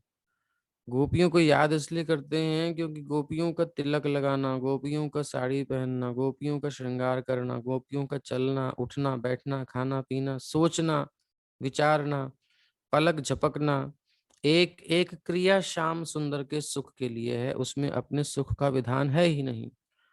श्री कृष्ण के बिछड़ने से, उनके जाने से मथुरा गोपियों को ऐसा कष्ट हो रहा था कि प्राण अभी निकल जाएं, कोई मोह नहीं है उनको प्राणों से, तुरंत छोड़ने को तैयार हैं। बट क्योंकि उनको श्री कृष्ण से प्रेम है, और वो प्रेम होता है तत्सुखे सुखित्वम, श्री कृष्ण को सुख प्राप्त हो, भगवान को सुख प्राप्त हो, तो उनको हमसे सुख होता है, हम उनकी प्रियाएं हैं, वो हमसे प्रेम करते हैं, हमें कुछ कष्ट होगा, हम नहीं मिलेंगी, कदाचित वो आए, उन्होंने कहा है कि मैं आऊंगा, और आए और हम नहीं मिली तो उन्हें कितना कष्ट होगा। अथवा मिली तो ऐसे ही रोती पिलकती हुई मिली, बुरी हालत में मिली, दुबली पतली मिली, तो क्या कहेंगे फिर, उनको कितना कष्ट होगा। इसलिए उस बात को ध्यान में रख के मरणांतक कष्ट होने के बाद भी वो मुस्कुराती हैं, मरणांतक कष्ट होने के बाद भी वो जीती हैं। किस लिए? श्याम सुंदर के सुख के लिए। बस यही हेतु है उनके जीने का, खाने पीने, चलने फिरने, उठने बैठने, जो क्रिया कर रही हैं उसमें यही हेतु है कि प्यारे श्याम सुंदर को सुख मिले बस। यदि श्री कृष्ण कहें अभी मर जाओ, तुरंत मर जाएंगी, बिल्कुल देर नहीं लगाएंगी। श्री कृष्ण को सुख विधान है, तभी तो वो मथुरा नहीं गई। कितनी दूर है यहाँ से, वृंदावन से मथुरा कितना दूर है, बगल में ही है, लेकिन नहीं गई, क्योंकि श्री कृष्ण की सुख की इच्छा है। वहां उनको अच्छा नहीं लगेगा, लोग कहेंगे क्या, कैसे इधर से आ गई, कौन क्या। तो उन्होंने कोई इंगित ही नहीं किया, इसलिए वो नहीं गई। तो ये प्रेम है। यहाँ मरने का दुख भी सुख में बदल जाता है, मरने का दुख भी सह लेता है, इतना प्रेम होता है उसमें, एक ऐसा सुख है कि ये दुख भी फीका पड़ जाता है। उस स्तर तक भागवत उठाने के लिए हमें लेके आई है, कि भागवत पुराण है वहां तक पहुंचाने के लिए, जहां सुख की भावना ही नहीं है। जैसे ही सुख की भावना आती है, वो अध्यात्म के पथ से नीचे आ जाता है, बहुत निम्न स्थिति हो जाती है। और वहां पर बहुत सारे लोग होते हैं। अध्यात्म की यात्रा में कई बिंदु हैं, कोई किसी बिंदु पर, कोई किसी बिंदु पर है, लेकिन भागवत जिस बिंदु पर स्थापित करने के लिए आई हैं, वह ये बिंदु है जहाँ तत्सुखे सुखित्वम, केवल श्याम सुंदर के सुख की अभिलाषा है। तो ये स्टेज हमको जाना है। तो वहां तक पहुंचने के लिए निज सुख की वासना अपने अंतःकरण में जो बची हुई है, यही पाप कराती है। इसको उखाड़ देने के लिए भक्ति है। केचित् केवलया भक्त्या वासुदेव परायणाः अघं धुन्वन्ति कार्त्स्न्येन निहारमिव भास्करः।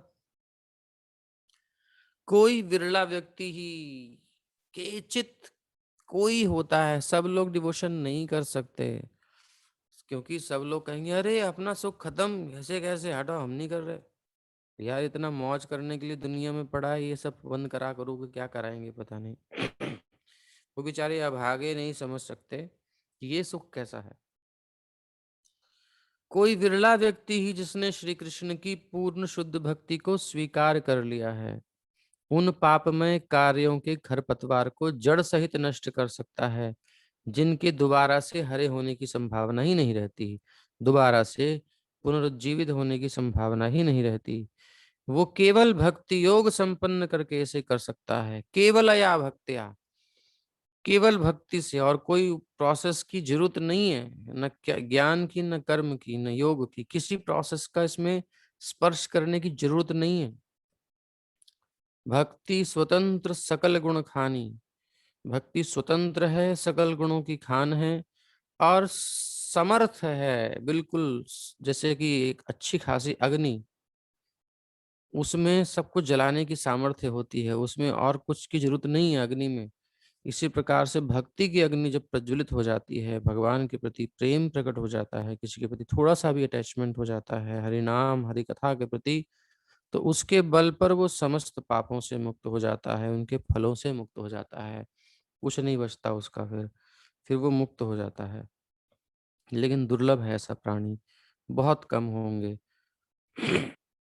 कैसे होता है? बोले जैसे सूर्य अपनी किरणों से कोहरे को तुरंत उड़ा देता है, निहारमिव भास्कर, अथवा यूं समझ लो अंधकार जैसे सूर्य के आते ही चला जाता है, यूं भी कह सकते हैं समझने के लिए।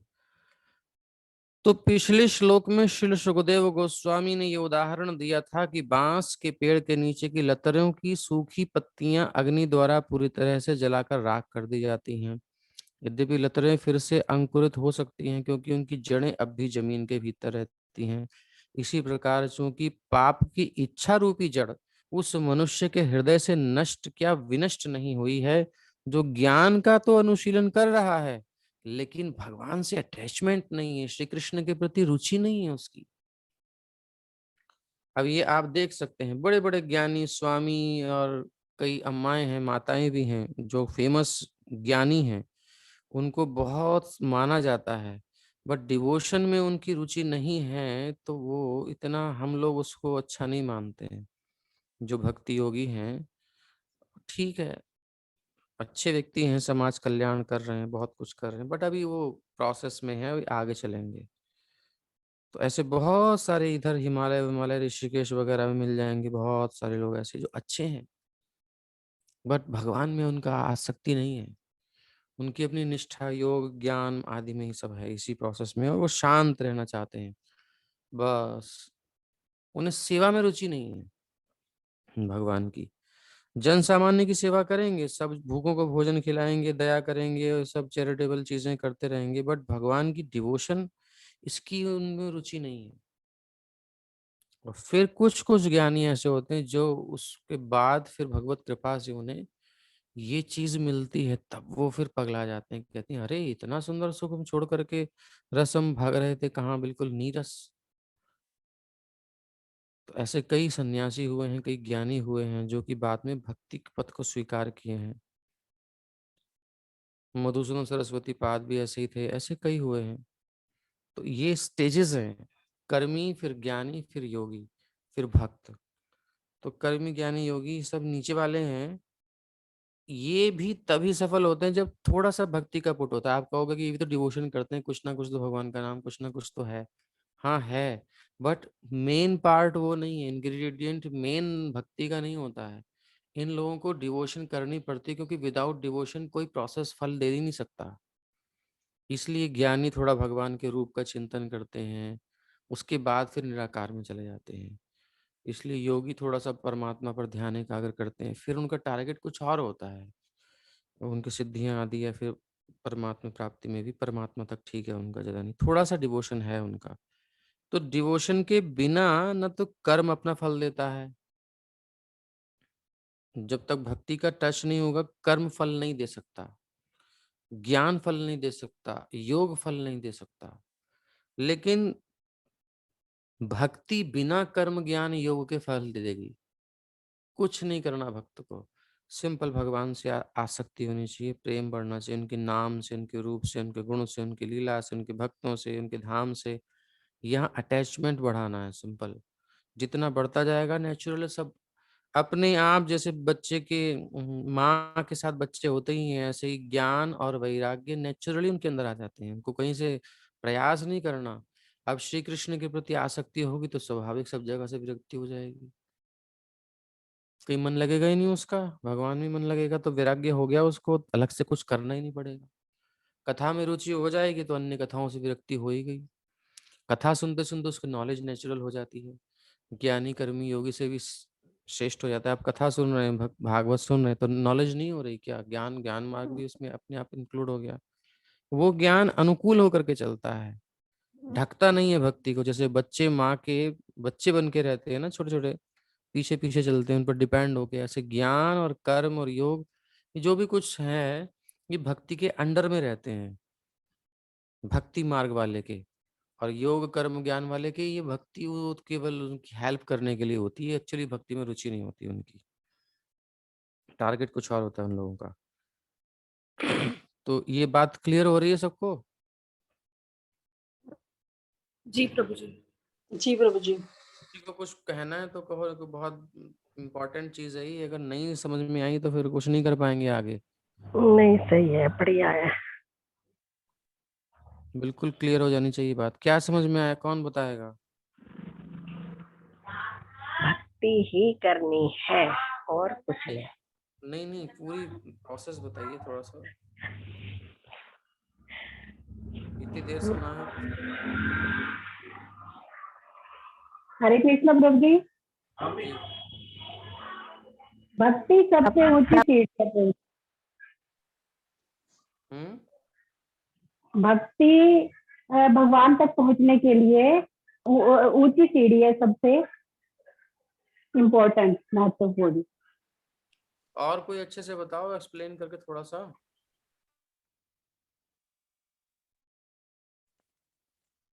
हरे कृष्णा प्रभु जी, प्रणाम। जी प्रभु जी, इसका निष्कर्ष यही है कि भक्ति योग ही सर्वोच्च है। हमें कोई हालांकि 3 योग हैं, कर्म योग, ज्ञान योग और भक्ति योग। पर मेनली लोग जो हैं आजकल कर्म योग और ज्ञान योग में लगे हुए हैं, जैसे आपने बताया। पर अगर हम भक्ति योग में जाते हैं तो जैसे आपने एग्जांपल दिया कि अग्नि के द्वारा जैसे सब कुछ नष्ट हो जाता है, भक्ति के द्वारा हमारे सारे भक्ति योग के द्वारा हमारे सारे पाप नष्ट हो जाते हैं। तो इसलिए भक्ति ही तो सर्वोच्च ज्ञानाग्नि है। से नहीं तो हमें होते क्या? ज्ञानाग्नि भस्मसात कुरुते अर्जुन, गीता में भगवान कह रहे हैं ज्ञानाग्नि से सारे कर्म भस्म हो जाते हैं। आप भी प्रभु जी, आपने एक एग्जांपल दिया कि ज्ञान योग के द्वारा उसका कहीं ना कहीं फॉल डाउन होने का अभ्यास रहता है। जैसे विश्वामित्र प्रॉपर मुनि जी का आपने प्रॉपर जो एग्जांपल दिया कि सुना 60,000 है, तपस्या। जो सुना है प्रॉपर ना, हाँ जी। उसी पॉइंट को हिट करते हुए जाएंगे तो अच्छा रहेगा। आप इधर उधर घूमेंगे तो जैसे बताया गया है, जो भागवत में लिखा है उसी प्रोसेस को सिंपल बताना है, कुछ अलग नहीं करना। ये बताया जा रहा है कि एक तो कर्म कांड के द्वारा ठीक है हम प्रभु जी, मैं तो प्रायश्चित इतना ही करते हैं। कोई ठीक। काम गलत हुआ, उसका गलत का शोधन कर लिया, प्रायश्चित कर लिया, पाप का फल मुक्त हो गए। इसमें दोष क्या है? इसमें दोष ये है कि फिर से वासना जागेगी, फिर से पाप करेगा, बार बार पाप करता रहेगा, बार बार प्रायश्चित करता रहेगा, बार बार पाप करता रहेगा, बार बार प्रायश्चित करता रहेगा। तो ये कोई सॉल्यूशन नहीं है, इसलिए रिजेक्ट कर दिया। फिर ज्ञान मार्ग में क्या होता है, वो समझ जाता है, वो समझ करके अपनी इंद्रियों को नियंत्रित कर लेता है, रोक लेता है, सही काम करता है, गलत नहीं करता है, समझ करके, नॉलेज ले करके। और उसकी वासना भी लगभग दब जाती है, उसको प्रभावी नहीं करती, उसका मन उसको विचलित नहीं कर पाता, वो नियंत्रित कर लेता है। बट फिर भी कहीं ना कहीं छुपे रूप में उसके अंदर अग्नि रहती है या जड़ रहती है पाप की इच्छा की, वो कभी भी प्रस्फुटित हो सकती है। इसलिए जब तक वो नष्ट नहीं हो रही तब तक काम नहीं बनेगा। इसलिए ज्ञानी का भी पतन हो सकता है, हो जाता है। तो कर्मकांड ज्ञान कांड से भी श्रेष्ठ प्रोसेस है भक्ति, और वो भी भक्ति केवला भक्ति, शुद्धा भक्ति। तो उसमें क्या होता है, जैसे ही हृदय में भक्ति आती है तो वो जो इच्छा है ना, वो इच्छा चेंज हो जाती है, उसका डायरेक्शन चेंज हो जाता है, अंदर से ही हील हो जाता है। फिर वो जो समस्या की जड़ थी, वो जड़ ना तो कर्म कांड से सही होती है ना ज्ञान कांड से, वो भक्ति योग से होती है। भक्ति के द्वारा वो आसक्ति जो कर्मों में है, वो भगवान की सेवा में हो जाती है। जो रूप में है, संसार के रूप देखने में, भगवान के रूप में लग जाती है। जो नॉलेज उसको संसार की लेने की इच्छा होती है, भगवत संबंधी ज्ञान में संतुष्ट हो जाता है। यानी जो जो डिजायर्स हैं, डिजायर्स ही कन्वर्ट हो जाती हैं। वो नष्ट तो हो नहीं सकती इच्छा जीव की, लेकिन वो जो इच्छा भोग की प्रति जा रही थी, विषयों की लालसा हो रही थी, वो अब श्री कृष्ण विषय की लालसा हो जाती है। वो भगवान को संतुष्ट करने के प्रति उसका मन लगने लगता है, उन्हीं से वो मन मान जाता है उनका। तो बस यही यही प्रोसेस है, सिंपल है। अब कौन बताएगा? प्रभु जी, हरे हरे कृष्णा प्रभु जी। बोलिए। कौन बोल रहा है? हरे कृष्णा प्रभु जी। जितना समझ में आवाज गायब। पहले वाले स्कंद में हमने ये पढ़ा है कि 5th स्कंद में कि कैसे 7 पाताल है, फिर नरक है। अब इस वाले स्कंद में दैट इज 6 जहां से शुरू हुआ है, तो वहां पे सुखदेव जी जो हैं वो बोल रहे हैं कि अगर मनुष्य पाप करता रहा और बार बार वहीं पे जाता रहा, जैसे किसी को जेल में डाल दिया, उसको फिर उसकी सजा मिल गई और वापस वो बाहर आया और फिर उसने वही मतलब कर्म करने शुरू कर दिए जिसके वजह से वो जेल में गया था, तो उसका फायदा क्या होगा? क्योंकि बार बार इंसान को फिर यहीं पे आना पड़ेगा, पाप करेंगे, फिर उनको उसका पाप का दंड मिलेगा नरक में और फिर वो वहीं पे आ जाएंगे। तो इसका क्या सोल्यूशन है? कि उन्होंने बहुत अच्छा ये क्वेश्चन पूछा कि सोल्यूशन क्या है इसका, बिकॉज उनके पाप करने की प्रवृत्ति नहीं जा रही है, पाप तो धुल जा रहे हैं क्योंकि उनको उनका दंड मिल गया। अब ये प्रवृत्ति कैसे जाएगी अंदर से? तो इसको जाने के लिए उनको भक्ति मार्ग को फॉलो करना पड़ेगा, तब जाके, और वो भी शुद्ध भक्ति मार्ग, केवल्य भक्ति मार्ग जैसे आप बता रहे हैं। तो चाहे वो, फिर इनका एग्जाम्पल दिया जैसे कि अब सूखी बांस की जो लकड़ियां हैं, अगर उसे हम जलाएंगे तो वैसे वो पाप तो धुल गए, लेकिन उसकी जो जड़ है वो उसके अंदर ही रहती है। तो जड़ को कैसे निकालें हम? जड़ को निकालने के लिए फिर उन्होंने एग्जाम्पल दिया है कि बहुत सारे जैसे कर्मकांडी लोग हैं जो पर्वत में जाके बैठ जाते हैं, तपस्या करते हैं। फिर कहीं ना कहीं वो तपस्या में जब स्टार्टिंग करते हैं तो वो भगवान का सहारा लेते हैं और धीरे धीरे वहां से निराकार रूप में जाने की कोशिश करते हैं। वो तपस्वी नहीं होती, वो कर्मकांडी नहीं होते, वो ज्ञानी होते हैं। हाँ सॉरी, ज्ञानी होते हैं। तो पहले कर्मी होते हैं, फिर ज्ञानी होते हैं, और फिर बाद में फिर वहां से भी वो गिर जाते, उनका गिरने के बहुत चांसेस होते हैं। क्यों होते हैं? क्योंकि कहीं ना कहीं उन्होंने भगवान का सहारा नहीं लिया है, और वो ज्योतिर्बिंदु की तरफ जाने की कोशिश कर रहे हैं, जो कि अगेन जैसे हमने पढ़ा था पहले वाले स्कंद में, वो कहीं ना कहीं नीचे ही है। तो ये सब समझ में आया है प्रभु जी। और कोई बताएंगे? हरे कृष्णा प्रभु जी। जी।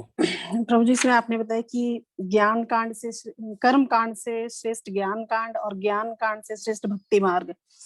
क्योंकि जब तक हमें जब तक हमें ये पता है ये कर्म करने से हमें पाप मिलेगा, पुण्य मिलेगा कम, पाप भी मिलेगा, उसके बाद हमें थोड़ी नॉलेज होगी तो हम ज्ञान कांड में जाके, हमें जब तक हमें ये ज्ञान नहीं होगा कि भक्ति ही श्रेष्ठ है, और भक्ति तभी श्रेष्ठ होगी जब हम मन से किसी चीज को छोड़ेंगे। मान लो इंद्रिय विषयों को भोगने से हम तभी छोड़ सकते हैं जब हमारा मन करेगा।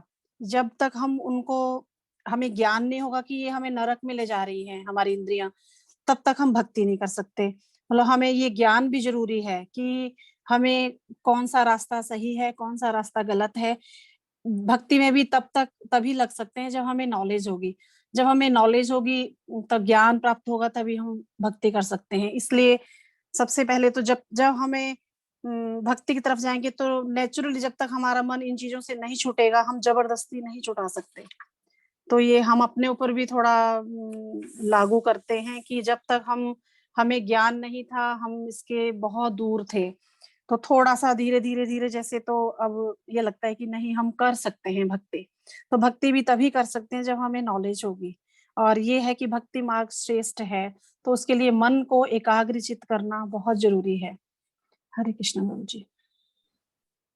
वैसे ज्ञान और भक्ति में ज्यादा डिफरेंस नहीं है, बस इतना ही है कि ज्ञान मार्ग जो है उसमें भी सॉल्यूशन तो है, बट इतना सॉल्यूशन नहीं है, क्योंकि वो नीरस रास्ता है, अधिक क्लेश है उसमें। आपको मन रोकना पड़ेगा, आपको इंद्रियों को रोकना पड़ेगा, लेकिन कोई उसके लिए फेवरेबल चीज नहीं है कि हाँ आपको कुछ सुख मिले। क्या सुख जी मिलेगा उसमें? मन को रोकने में कितनी परेशानी है। आदमी को लॉकडाउन कर दो, क्वारंटाइन कर दिया 14 दिन के लिए, मोबाइल उससे छीन लो, पागल हो जाएगा। आज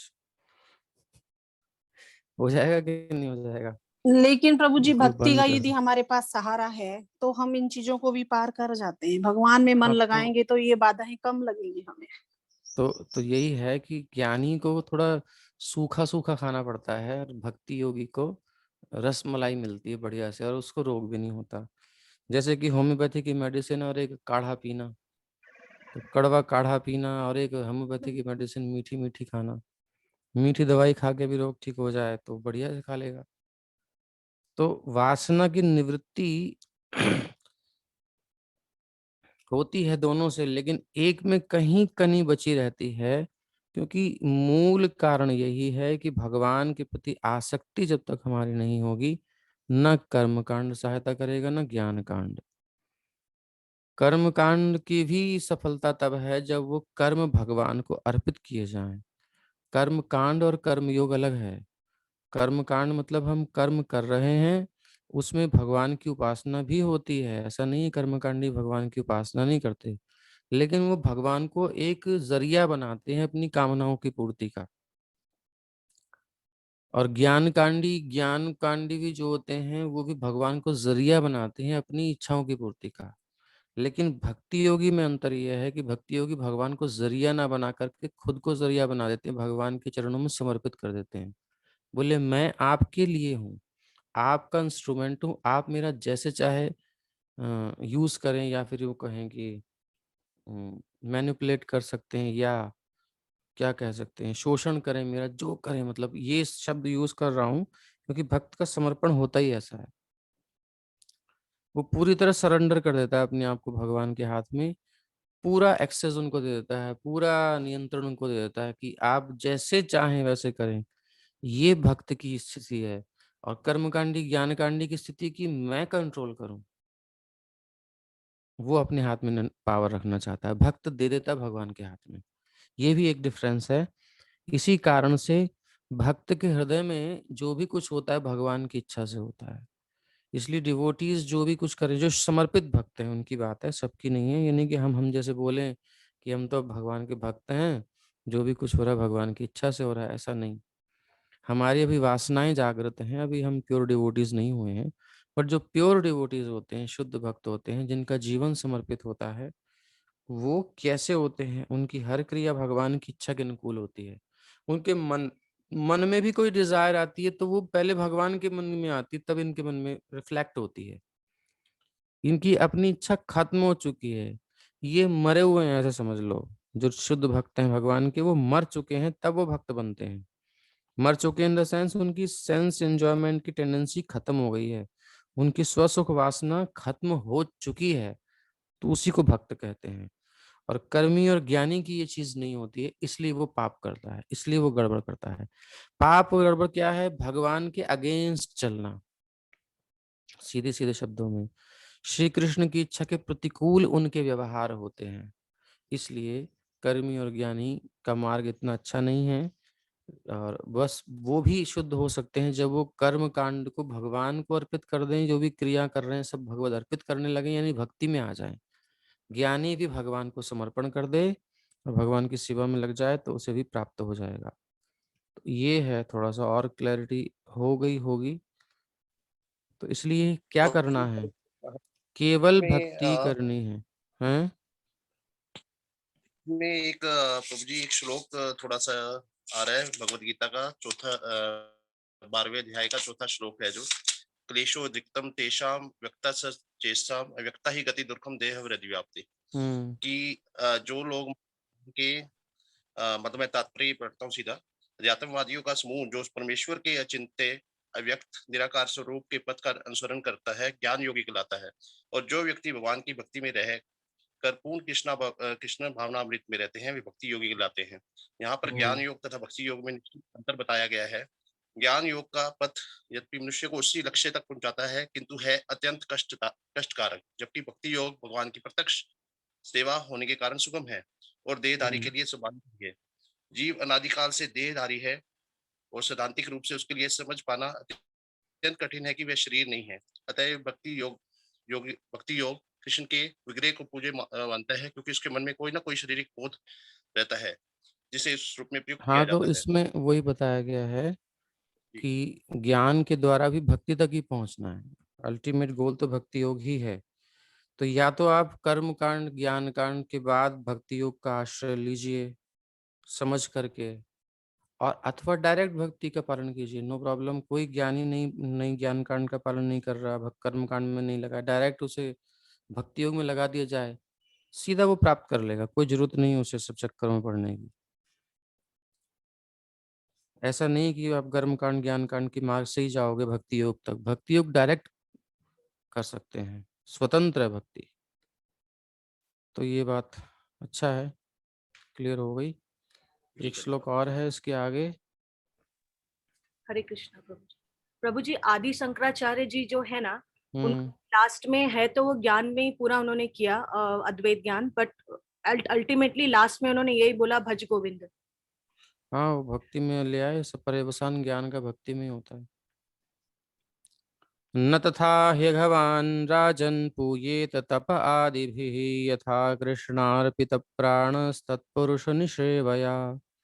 हे राजन, यदि पापी व्यक्ति श्री भगवान के प्रामाणिक भक्त की सेवा में लग जाता है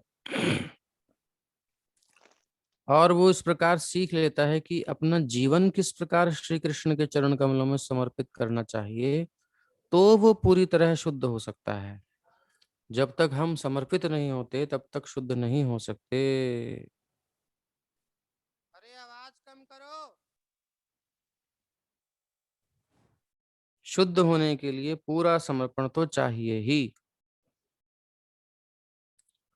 तपस्या, ब्रह्मचर्य तथा मेरे द्वारा पूर्व में वर्णित प्रायश्चित्त के अन्य साधनों को संपन्न करने मात्र से वो पापी शुद्ध नहीं हो सकता। क्यों नहीं हो सकता? क्योंकि उसके अंदर एक और दो श्लोक और अभी ले लेते हैं, फिर कल दोबारा लेंगे। सुशील तथा सर्वोत्तम गुणों से युक्त शुद्ध भक्तों के पालन, 17वां श्लोक। शुद्ध भक्तों के द्वारा पालन किया गया जाने वाला मार्ग निश्चय ही इस भौतिक जगत का सबसे मंगलमय मार्ग है, भय से रहित है, शास्त्रों द्वारा प्रमाणित है। और 18वां श्लोक, हे राजन, जिस प्रकार शराब से सने हुए पात्र को अनेक नदियों के जल से धोने पर भी शुद्ध नहीं किया जा सकता, उसी प्रकार अभक्तों को प्रायश्चित्त की विधियों से शुद्ध नहीं बनाया जा सकता, भले ही वह उन्हें बहुत अच्छी तरह से संपन्न क्यों ना करें, प्रायश्चित बढ़िया से करें। बट क्यों? जिस बर्तन के अंदर आपने शराब बंद करके रखी हुई है, उसको आप जमुना जी में, गंगा जी में, सरयू में, जाने कौन कौन सी नदियों में, सब में धोया लाओ। अब शराब तो अंदर है, उसे तो निकाला नहीं, तो शुद्धि क्या होगी उसकी? तो ऐसे ही वासना अंदर जब तक पड़ी भई है, आपने कोई सा प्रोसेस अपना लिया, कुछ नहीं होने वाला। भक्ति का मतलब ही है वो वासना सेवा वासना में कन्वर्ट हो जाती है, प्योर हो जाती है, शुद्ध हो जाती है, बस हो गया काम। यही करना है। अन्याभिलाषिता शून्यम। अब उसको श्री कृष्ण को संतोष देने के अलावा कोई इच्छा ही नहीं बचेगी, दीवाना हो जाएगा ठाकुर जी का। तो बस यही है। न तथा भगवान राजन पूयेत तप आदि भी, तप आदि के द्वारा तपस्या, ज्ञान, सब जितने भी हैं सबके द्वारा वो शुद्ध नहीं होता। उस प्रकार से शुद्धि होती है, बट उस प्रकार की नहीं होती है यथा कृष्णार्पित प्राणस, जैसे कृष्ण को अर्पित प्राण, अपना जीवन, हर हर क्रिया, अपना सर्वस्व कृष्णार्पित प्राणस, भगवान को अर्पित कर देता है, और तत्पुरुष निसेवया, और उनके समर्पित भक्तों की सेवा में लग जाता है। भगवान में प्रेम है तो भक्तों में सेवा में रुचि होगी ही होगी। अगर भक्तों से आसक्ति नहीं हो रही है, डिवोटीज से अटैचमेंट नहीं है, उनसे मतलब सम प्रेम भाव नहीं है, भगवान के प्रति है केवल, तो भी वो शुद्ध नहीं है। भगवान और उनके भक्तों दोनों का अभिन्न संबंध है। इसी को हमने जो है समझना है। तो एक भक्तिनोद ठाकुर जी का पद मैंने आपको व्हाट्सएप पर भेजा है, कैसा समर्पण होता है भक्त का, वो एक बार देख लीजिए। ये शरणागति से है। अहम मम शब्द अर्थे जहा की छूह, अर्पिलूं तोमार पदे ओहे दयामय। कह रहे भक्तिनोद ठाकुर की अहम और मम, मैं जो भी हम समझते हैं कि मैं ये हूँ, अब उसके अंदर सब आ गया। और मम, यह मेरा है, जो भी हम मानते हैं कि मेरा है। अहम मम शब्द, इस शब्द के अर्थ है, इसके अर्थ को जहा किछु है, मैं के अंदर जो आ जाता है और मेरे के अंदर जितना भी हमारा एरिया है, वो जो कुछ भी है, अर्पिलूं तोमार पदे ओहे दयामय, वो मैं आपके चरण कमलों में अर्पित करता हूँ हे दयामय। ये कहना आसान है, अब कितना ऊंचा स्तर है सोचिए। कर्मकांडी अर्पित करता है नहीं, उसे तो फल चाहिए, उसे सुख चाहिए, संसार के संसाधन चाहिए, भक्त को नहीं चाहिए।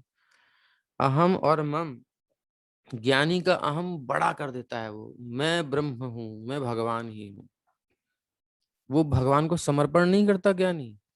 वो जनरली जो ज्ञानी होते हैं, जो ज्ञान मार्ग से भक्ति मार्ग में जाते हैं, वो तो वंदनीय है, बट जनरली जो होता है वो अहम को बड़ा कर लेते हैं। वो सोचते हैं कि अहम ब्रह्मास्मि, मैं और उनमें कोई भेद नहीं था, त्वमसि प्रज्ञानंदम ब्रह्म, ऐसे कर करके, मतलब ब्रह्म में और जीव में भेद ही नहीं है।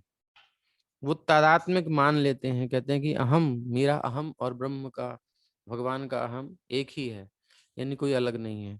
तो वो अहम वो समर्पण नहीं किया, उन्होंने अपना एक्सपेंड कर दिया, उनके बराबर कंपटीशन में खड़े हो गए। लेकिन यहाँ भक्त क्या करता है, अहम को बिल्कुल न्यून कर देता है, डाउन, अर्पित कर देता है भगवान के चरणों में। मैं और मेरा जो कुछ है वो आपके चरणों में समर्पित करता हूँ। मैं कौन हूँ? मैं आपके दास के दास के दास के दास के दास के, जितनी लास्ट में जाकर के बच्चे वहां दास, मेरे नीचे कोई है ही नहीं। अहम और मम शब्द अर्थ है जहा किछु होए, अर्पिलू तोमार पदे ओहे दयामय। हे दयामय, वो सब मैं आपके चरणों में अर्पित करता हूँ। आमार आमित नाथ न रहीनु आर, एखन होइनु आमी केवल तोमार।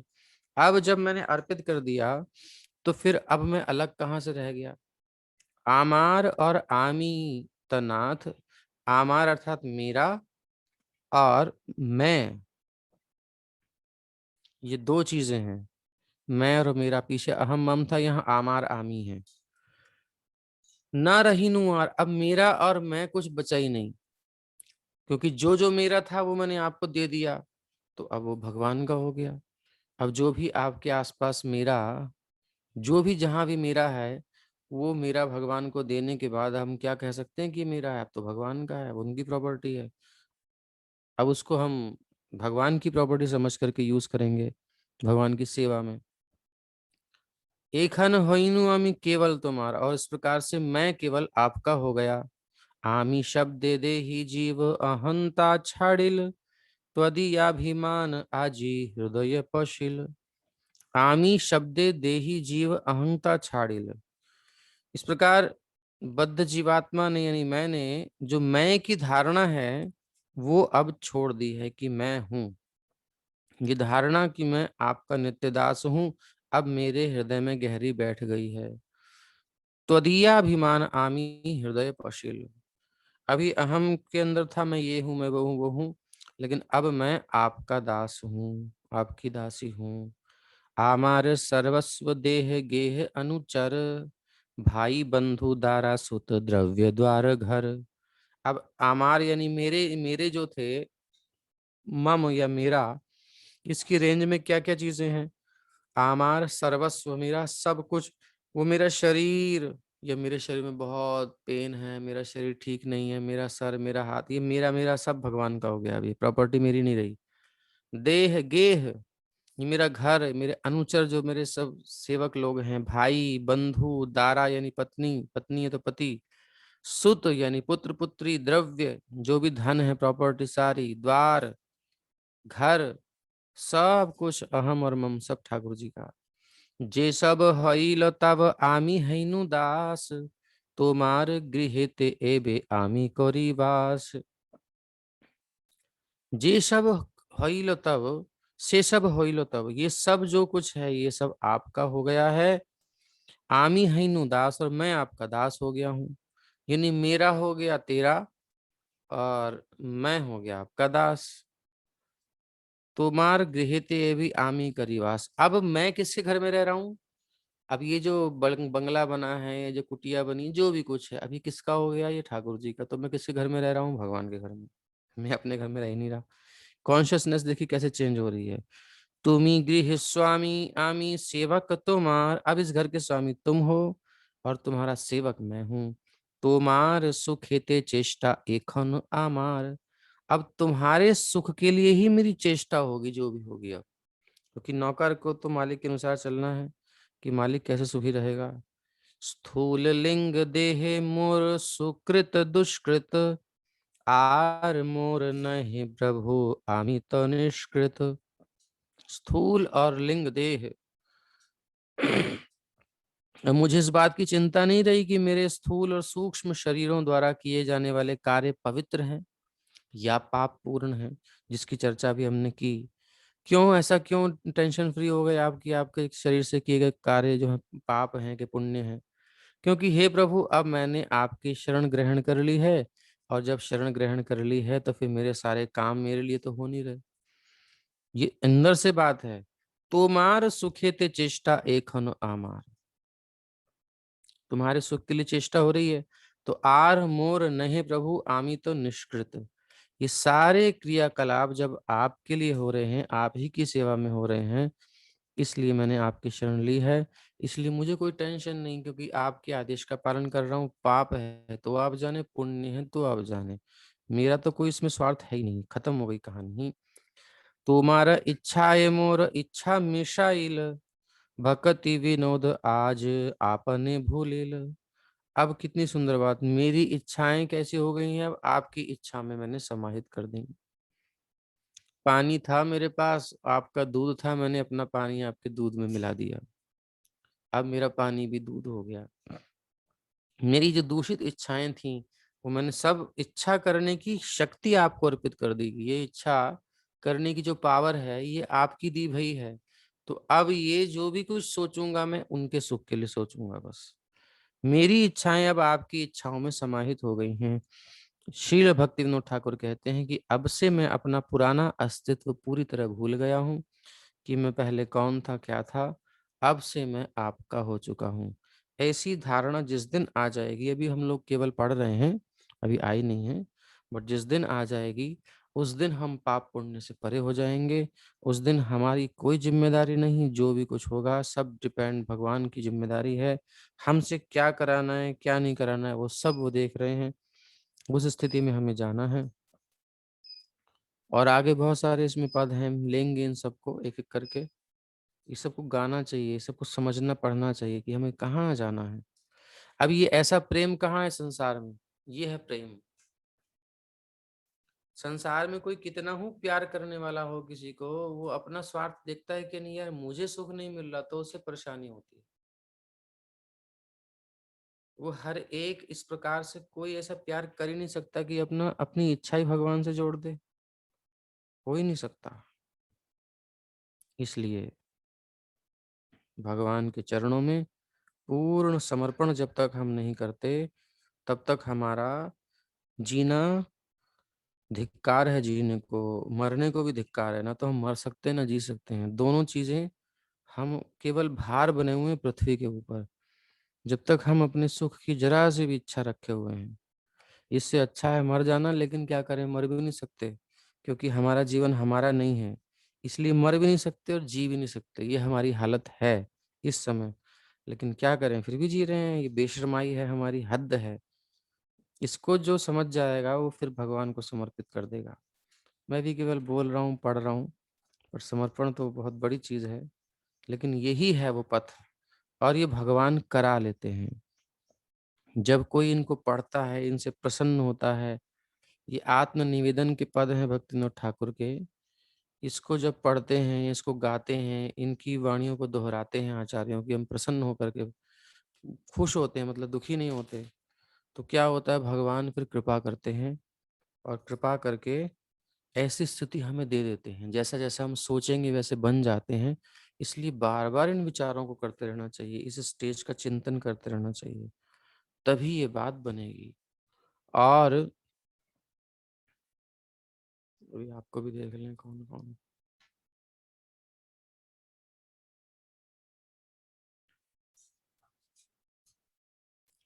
और जो है दूसरा हमने पद भेजा है आपको, उसको भी एक बार देख लें। ये सब पद गाने से हमको ये भावनाएं जागृत होती हैं, बनती हैं। कितना सुंदर पद है तुलसीदास जी का। यह विनती रघुबीर गोसाई, यह विनती रघुबीर गोसाई। ये विनती है हे रघुनाथ जी, हे रघुनाथ सरकार, आपसे विनती है। क्या बोले, हमारी बड़ी बुरी हालत है, आपकी सेवा को छोड़कर दुनिया भर की आशाएं भरी पड़ी हैं अंदर। इन जहर से कैसे बचूं मैं, इन इच्छाओं से कैसे मुक्त हूं, मेरा पार नहीं हो रहा।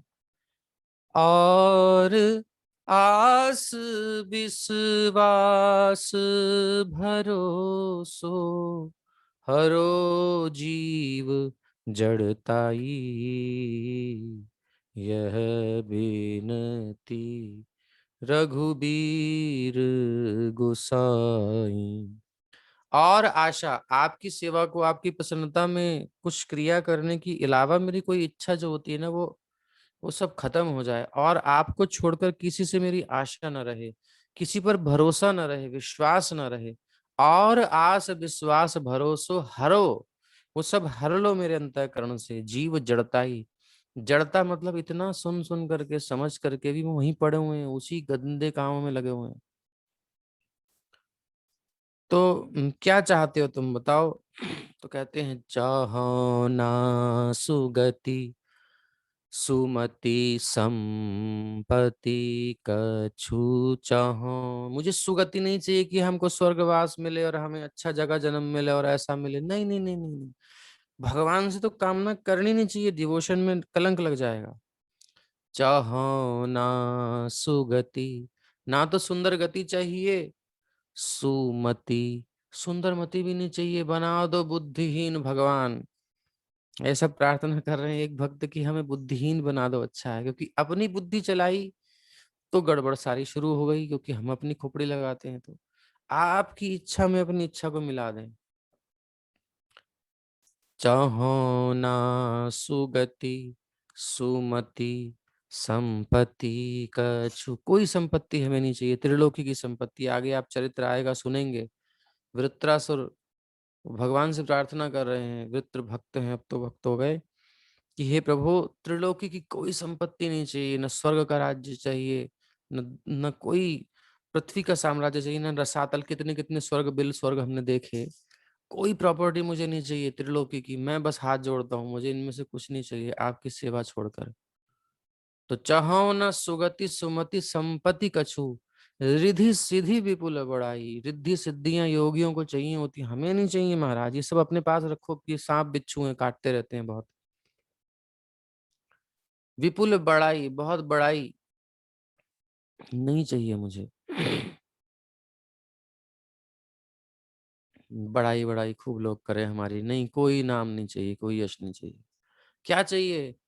हे तू रहित अनुराग राम पद, बढ़े अनुदिन अधिकाई।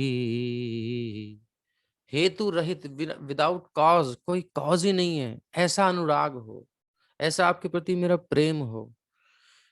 संसार में हमारा अनुराग होता है किसी कारण से होता है, किसी से कुछ लगाव है, कुछ है, तो कुछ तो कारण होता है।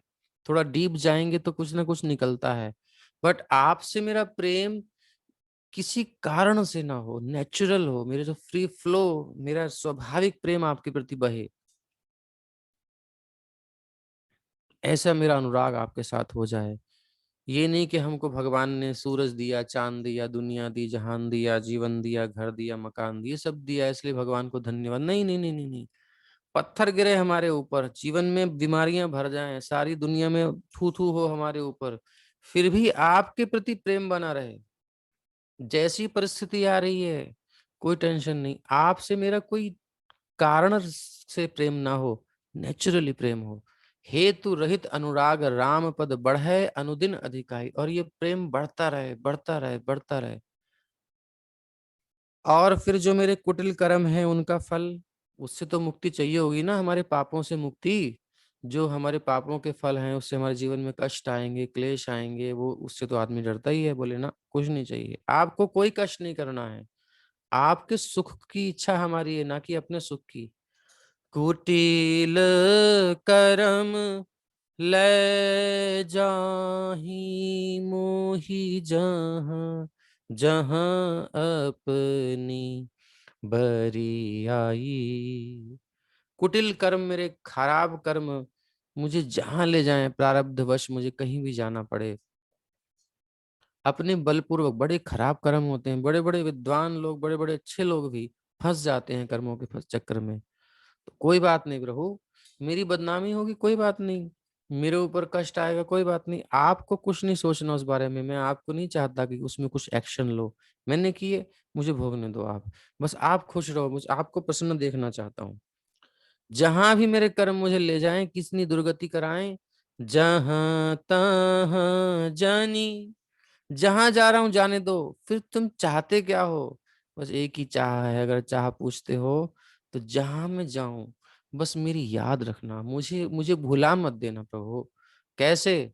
कमठ अंड की नाई, जैसे कछुआ जल के बाहर आकर के तट पर अंडे देता है, रेत के अंदर ढक देता है उसे अपने पैरों से, और फिर जल में चला जाता है, नहीं आता वो बाहर, वो अंदर ही उसका चिंतन करता है, उसका स्नेह होता है। जो कछुई होती है वो जिस जिस अंडे का चिंतन करती है उसमें से कछुआ निकल जाता है, और जिसका चिंतन करना वो भूल जाती है वो सड़ जाता है अंडा।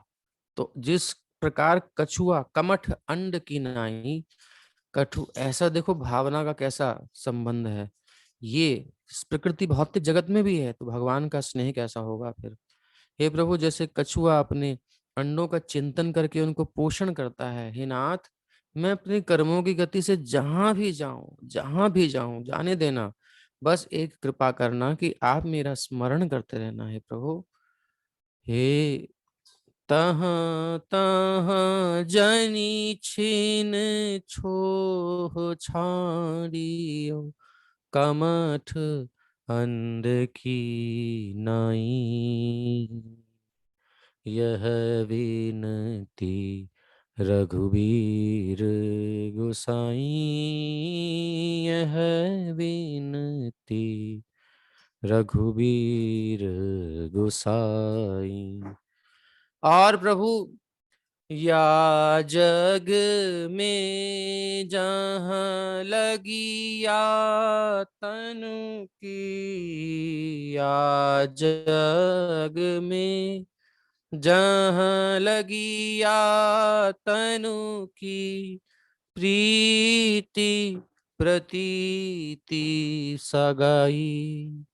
जहां पर भी, जहां तक इस जगत में, इस संसार में, इस शरीर की प्रीति है, विश्वास है, शरीर है, स्त्री में, पुत्र में, जहां भी हमारा प्रेम विश्वास और संबंध है, वो सब सिमट जाए।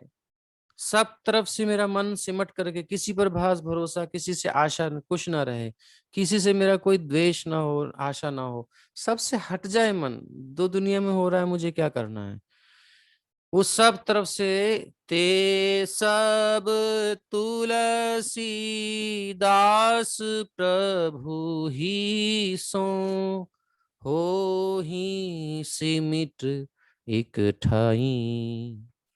वो सारा जितना प्रेम है मेरा सिमट के, संसार में तो अटैचमेंट कहीं ना कहीं है ही, बॉडी में है कहीं नहीं, जननी में है, जनक में है, बंधु में है, पुत्र पुत्री में है, परिवार में है, स्त्री पति में है, शरीर से, सब संसार में भरे पड़े हैं। तो जितना मेरा अटैचमेंट सब जगह सब सिमट के आ जाए, एक्सट्रैक्ट बिल्कुल निकल के आ जाए, और सिमट ही एक ठाई आपके चरणों में जाकर के चिपक जाए, ऐसी मुझ पर कृपा करना है नाथ। बाकी जो हो रहा है मेरे साथ होने दो, उसी को टेंशन नहीं है। आप बस कृपा पूर्वक मेरे ऊपर अपनी दृष्टि रखना, बस मेरा मेरा सब निपट जाएगा, लेकिन आपसे प्रेम मेरा बना रहे, ऐसी प्रार्थना। ये है डिवोशन का थोड़ा सा अंश, समझते हैं। यहाँ इस डिवोशन की तुलना न कर्मकांड से हो सकती, न ज्ञान की, तो कहीं आते ही नहीं है।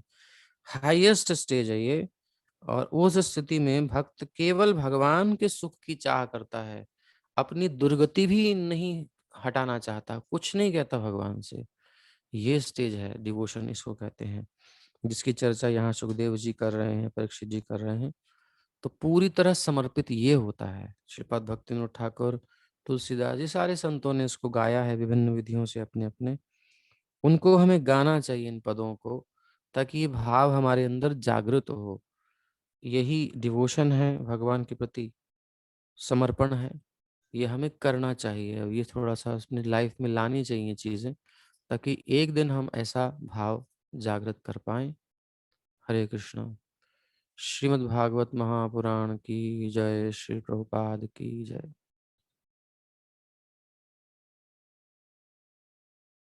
तो कुछ कहना है किसी को?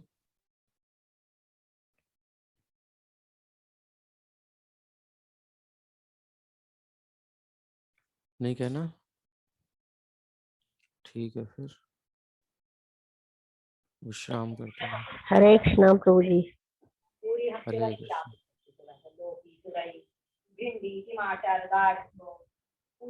अभी आरती कर लीजिए फिर मीरा भैया। ठीक है प्रभु जी।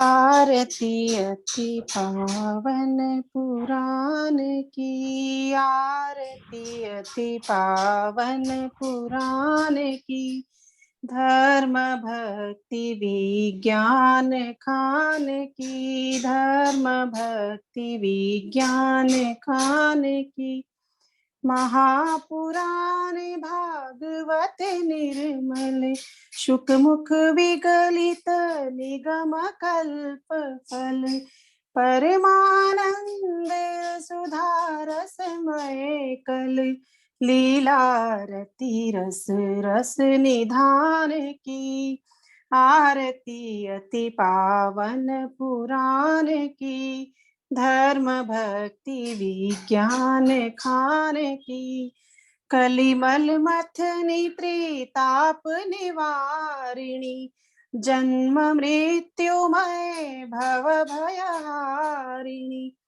सेवत सतत सकल सुखकारिणी, सुमौषधि हरि चरित गान की, आरती अति पावन पुराण की, धर्म भक्ति विज्ञान खान की, विषय विलास विमोह विनाशिनी, विमल विराग विवेक विकाशिनी, भगवत तत्व रहस्य प्रकाशिनी, परम ज्योति परमात्म ज्ञान की, आरती अति पावन पुराण की, धर्म भक्ति विज्ञान खान की, परमहंस मुनि मन उल्लासिनी,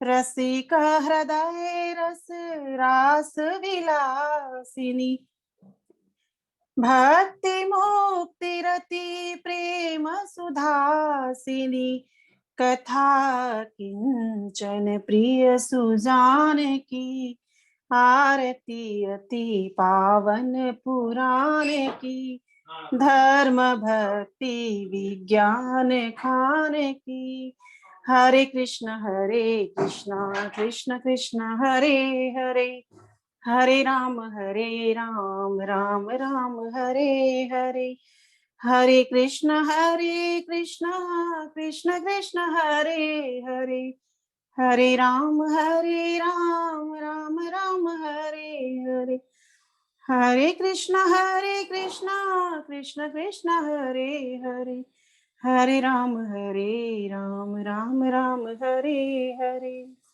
श्रीमद् भागवत महापुराण की जय, श्रील प्रभुपाद की जय। हरे कृष्ण प्रभु जी। हरे कृष्ण। ये भागवत की आरती मैंने भेजी है, एक्चुअली वो थोड़ा सा इधर उधर शब्द हो जाते हैं कुछ, एक बार इसको देख लीजिएगा। ठीक है प्रभु जी। इससे गाया करिए सब। हरे कृष्ण प्रभु जी। ठीक है प्रभु जी। ठीक है, इन पदों को जो भेजा है आप गाइए, नहीं तो पढ़िए जितना भी अपनी भाषा में भगवान के सामने। हृदय से थोड़ा निवेदन कीजिए ताकि किसी दिन तो ये स्थिति हो हमारी। भगवान की कृपा से, वैष्णव कृपा से हो सकती है, तो उसको दोहराएंगे बार बार, भक्तिविनोद ठाकुर की कृपा मिलेगी, भगवान का ध्यान जाएगा।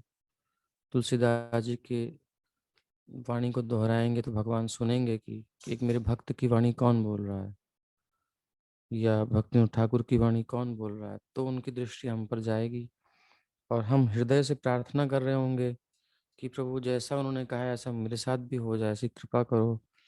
आचार्यों से प्रार्थना करें, यही प्रार्थना ही करनी है, और फिर एक दिन ऐसा हो जाएगा और उस दिन हमें सब टेंशन खत्म। फिर हम नहीं हैं, फिर भगवान ही हैं। फिर वो जो करा रहे हैं, जैसे करा रहे हैं, सब मंगलमय होगा। फिर जो भी मन में आएगा वो भी अच्छा होगा। कुछ भी मेरी इच्छा नहीं है, कुछ भी मेरा नहीं है, फिर हम मुक्त हो गए, भगवत स्वरूप हो गए, ऐसा कह सकते हैं, क्योंकि भगवान के साथ ही जुड़ गए। अब जीव में भगवान में फिर कोई अंतर नहीं रह जाता, क्योंकि जो इच्छा जीव की है वही भगवान की है। तो अब जो भी एक्शंस होंगे वो भगवान की इच्छा के अनुकूल होते हैं। तो वो स्टेज है मुक्ति की, सिद्धि की, पूर्णता की। उस जगह हमें पहुंचना है, आज या कई जन्मों के बाद जब भी। लेकिन प्रे आप शुरू कर दीजिए यही भावना समझ करके, इसको अच्छे से अंदर बिठा लेना है। इस चीज को खूब घोट घोट के पी जाना है। ये सबसे बेस्ट प्रोसेस है और सबसे अच्छा है, सरल है, क्योंकि इसमें सारा भार भगवान के ऊपर हम सौंपते हैं। हमारा कर्तृत्व खत्म है इसमें। हमारा अहं हमारा अहंकार, हमारा कर्तृत्व सब खत्म। भगवान ही सब कुछ करने वाले हैं इसमें, और उन्हीं पर हम डिपेंड हैं, हम समर्पित हैं। एक बालक की भांति हमेशा माँ को देखता रहता है जैसे। यही डिवोशन है, यही समर्पण है। हरे कृष्णा। कल हरे कृष्णा प्रभु जी। हरे कृष्णा प्रभु जी। हरे कृष्णा। हरे कृष्ण प्रभु जी, धन्यवाद, प्रणाम। प्रणाम प्रभु जी। हरे